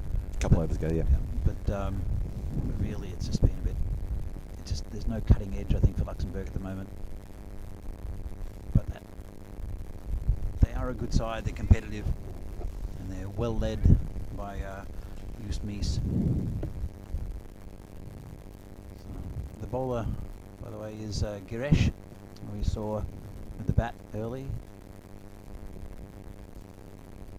We'll see quite a bit more of him. This one's heading towards the boundary. Won't quite get there. It ain't got the legs, has it? It's the fastest part of the ground. I was surprised Yeah. it didn't have the legs. Yeah, it's a bit of a bottom edge. I think he didn't really time it. Yeah, he didn't really get much of that, did he? Yeah, I think Giresh, once he starts hitting the ball fluidly, I think he'll be a very important batsman for Luxembourg. Just didn't hit the loose balls away earlier. Well, He had it okay, but just didn't quite time anything consistently. Yeah, when he and Eust came together, they were taking the wide ball and putting it into the boundary. They really were, going for it. But because the bowling was quite disciplined from Austria, there wasn't a lot of wide deliveries for them to go after, and they struggled to manufacture something. I don't think he took advantage of the loose deliveries, which was Giresh. Giresh, which I think he will once he gets onto the pace of this pitch and the way that this pitch performs. little bit different, as we mentioned before, for batsmen. It wasn't through lack of intent. He wanted to, Of course. but so many times you saw him try to turn it the leg side and get a leading edge because he just wasn't getting the timing. Yeah, sometimes it's just, it's just talking about leading edges. That's another wicket down. That's a good wicket there. Caught it, fly slip. As the drinks are getting run on. Really? Very enthusiastic 13th and 14th man. Do they know it's 8 runs to go? Surely the umpires will be saying you can't wait a few minutes for a drink. They've got an instruction, Phil. They've got an instruction. They have to do it. Oh, okay. But then again, Shigawal's been there for a little while, so he deserves a bit of a drink. He's batted very well. He has. He came out in the first over. He was first wicket came in, and he's pummeled 65 or 44, and he's still there. Only two maximums and 5 boundaries, 5 fours, but he's worked very hard for his runs, and they've run quite a bit. We've been praising these batsmen, especially Mark Simpson-Parker and Rasmal Shigawal, for their 2s and their 1s, their placement and their intent to run hard. And that's something that any team would watch and want to pick up on that. Well, who's going to be a man of the match, Phil? Because for me, it's between two. I'm favouring Shigawal, but I'm thinking that you're thinking about Sahel Zadran from the bowling attack, who bowled magnificently. Yeah, he put a lot of pressure on the Luxembourg batting, and so, I mean, to me, it's a big shout out to him. But I think Shigawal, and the way he's captained the team as well, I think it's been very, very good. So, Maybe if Zadran had picked up a couple of wickets, possibly he could be up for man of the match. But I'm thinking that Shigawal will get the little trophy, and there is a little trophy for the man of the match, and obviously bragging rights amongst your friends. how do you know about the trophies, Phil? Because my good friends down in Brno, Garco, supplied me with the trophies that I ordered, and they are magnificent little statuettes. We'll try and get a couple of pictures for you guys in the chat later on. Yes, give a big shout out to our friends down in Garco. They've been good friends of Czech Cricket for a couple of years now, and they do a good quality product down there, and we love using them for the trophies. It's got a bit chilly again, Phil. It has. There's blue sky. It's clearing, but this wind is just not letting go, as that's been boshed into the hands of the fielder on the boundary, and it's Austria we're just waiting for them to land the killing blow just to knock this game out of the park.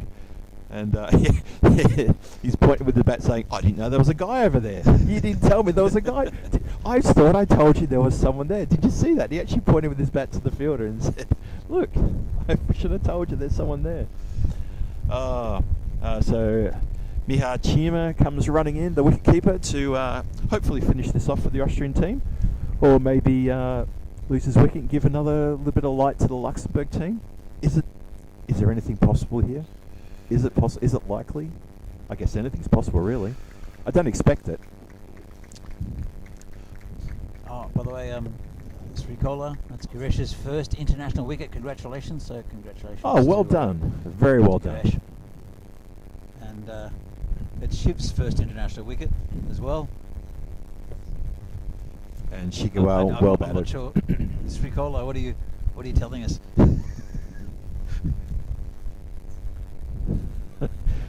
Srikola, do you know who's playing? do you know these people? Well, there's a bit of an appeal Bit of there. a shout, bit of a So, shout. Well done to Shriv and also Guresh. Oh, that wind is picking up again. I can hear scorebooks flying around behind me. But yes, well done to Guresh for picking up that wicket, and congratulations to Rasmal Shigawal for a fantastic innings too.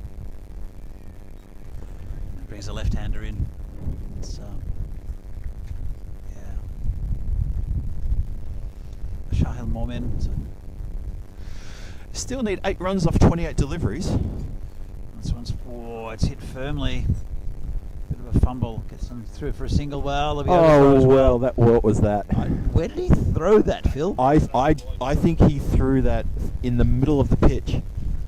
So it was like didn't know whether it was to throw it to the wicketkeeper or the bowler. So I've split the difference. He was lucky he threw it there because the only man backing up was backing up in the middle of the pitch. He was in line to back that up. Maybe he was throwing to the backup fielder. I don't know. Bit of an Peonley's gone. Another wicket He's given down. him. Ooh. Left-hander's gone. And, well, that's Wow. 5 down. Bit of a twist in the tail here for Luxembourg. Too little too late, I think. But, wow, you never know. It's Incredible. getting to the soft underbelly of the Austrian batting lineup. Danny, 3 wickets in the last 7 balls. Is there something here we haven't thought of? Well, we've thought about it, but I don't think we've actually thought about it in a sane way. Can Well. Luxembourg win this game? Well, I mean, hang on a second, folks. Just when you think it's lunchtime and it's time to go and put the kettle on for another cup of tea, if you like drinking that stuff, there's still a little bit to be played out here. Tea's okay, Phil. I'm not a tea person. No? Nah, You'd never like have been. you'd like a cup of tea right now, though, 'cause it's a bit chilly. I want a cup of coffee. Chat, help me. I left my coffee on the kitchen bench this morning. I feel so stupid. Every time I've come to the ground, I've had a thermos of hot coffee. I've never forgotten until today.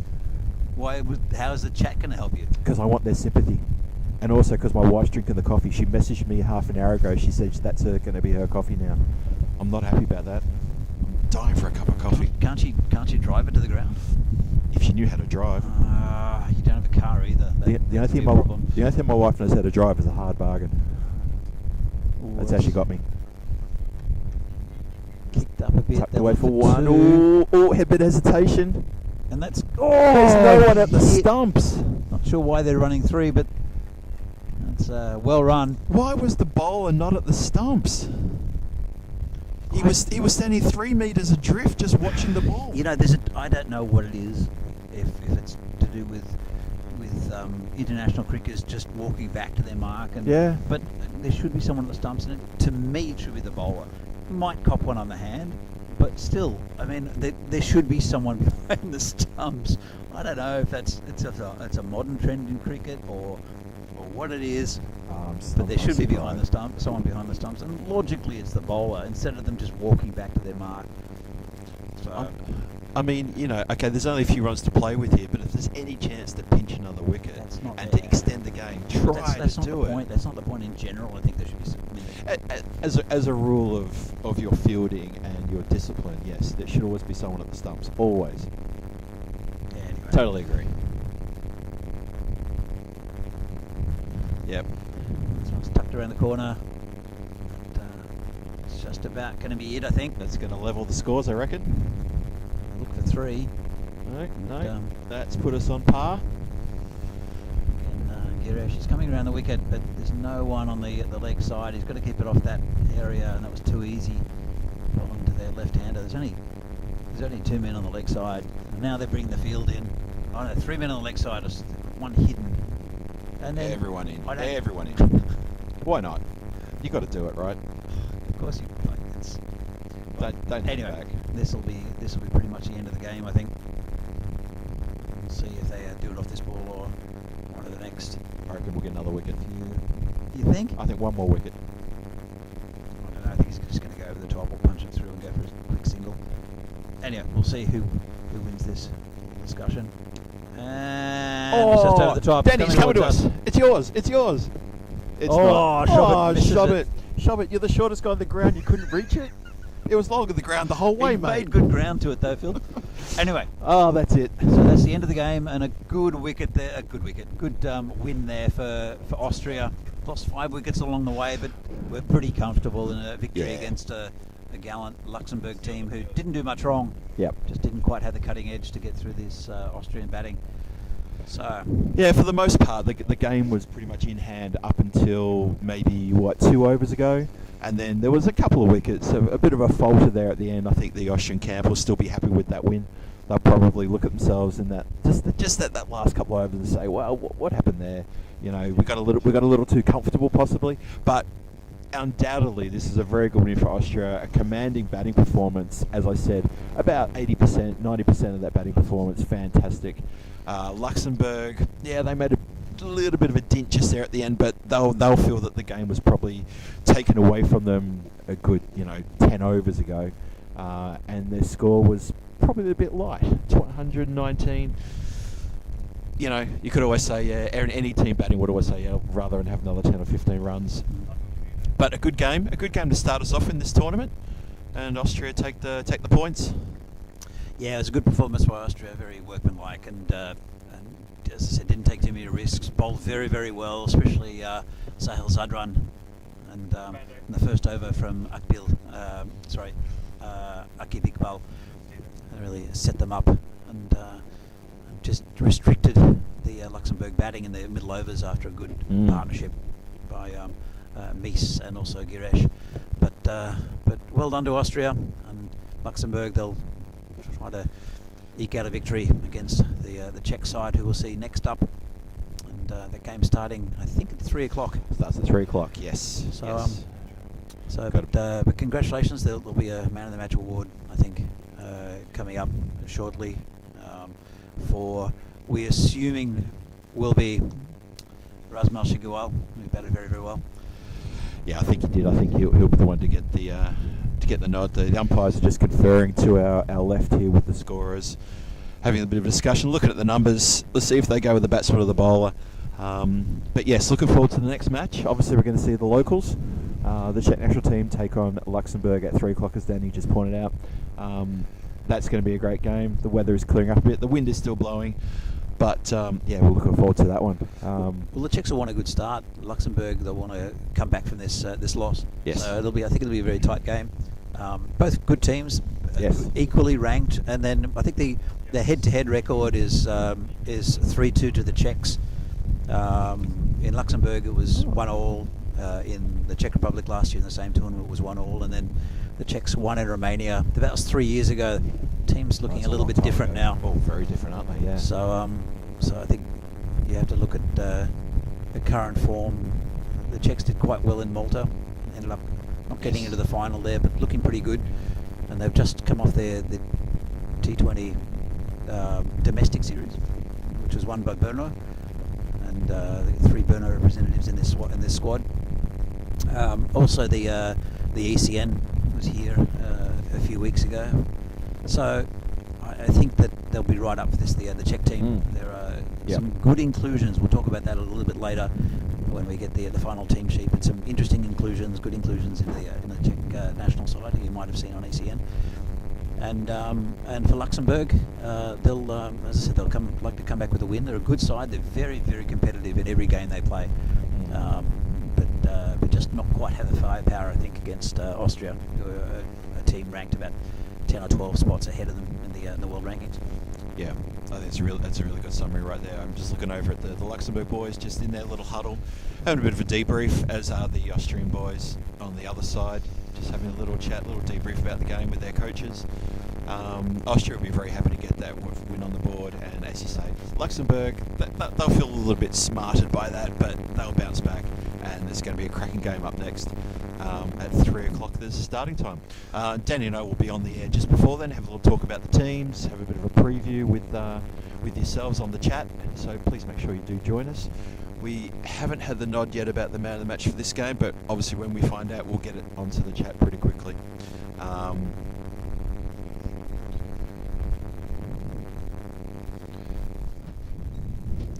Okay, that's good. We're gonna show a little bit of a preview for the next game coming up pretty quickly, and yeah, it's going to be it's. It reminds me, it's Lux versus Czech. Well, if there's 3 teams in a tri-series, and yeah, anyway, I appreciate it. Nicely done. Benki sitting next to me doing a wonderful job here in the production/commentary tent. Yeah, we'll come up with that in a moment. It's still wondering. Yeah. What's who the man of the match was? We're going to assume it's Razmal Shigual, and I think Phil's going to have a bit of a wander over there. He's got his headphones on, so he'll have to take those off before he takes the table down. But yeah, Austria, they came off a very good series against Sweden. 2 good wins against Sweden, narrow wins, I think, but 2 good wins, and then against Germany, they had a victory against Germany, and came up runners-up in that tournament. Up in I think it was in Krefeld in Germany, So, but they're a very strong side in this part of the world in Central Europe, are Austria. And so, Phil, do you have a verdict? Yes, I do. The man of the match is, of course, the Austrian captain. That is Razmal Shiguel for his 65? I think he scored off 40-odd deliveries. Pretty much put the game out of contention for Luxembourg with that innings. Wonderful innings. Well-deserved man of the match. It seemed about the right one. I did agree with you to a point though, Danny, about Sahel Zadran for his bowling. Fantastic bowling. Really put the brakes on the Luxembourg team. So I think what we'll do is we'll probably sign off now for a little while, grab a bit of lunch. No, Danny's wants to say a little bit more. No, not at all, not at all. Yeah, we're going to get some pies from the Down Under. Yes, It'll be, yes. it'll Our be good nice. friend Voiter is on his way. Or Well, actually, it'll be Ash. oh, it's Ash. Ash is oh, coming good. down. Good. Ash Ash the McLean, Ash the our pie good man. friend, the pie man himself. Obviously, we love talking about pies here. But we're going to sign off for now. We're going to be having lunch soon. We suggest you get some lunch as well. And you join us just before 3 o'clock local time. That's Central European summertime, where Danny and I will be back. We'll have a chat about the game number 2, Czech Republic versus Luxembourg, starting at 3 p.m. CEST. Hope to see you back soon. Thanks for your support. Thanks for joining us. We'll see you in a moment, or an hour. See you soon.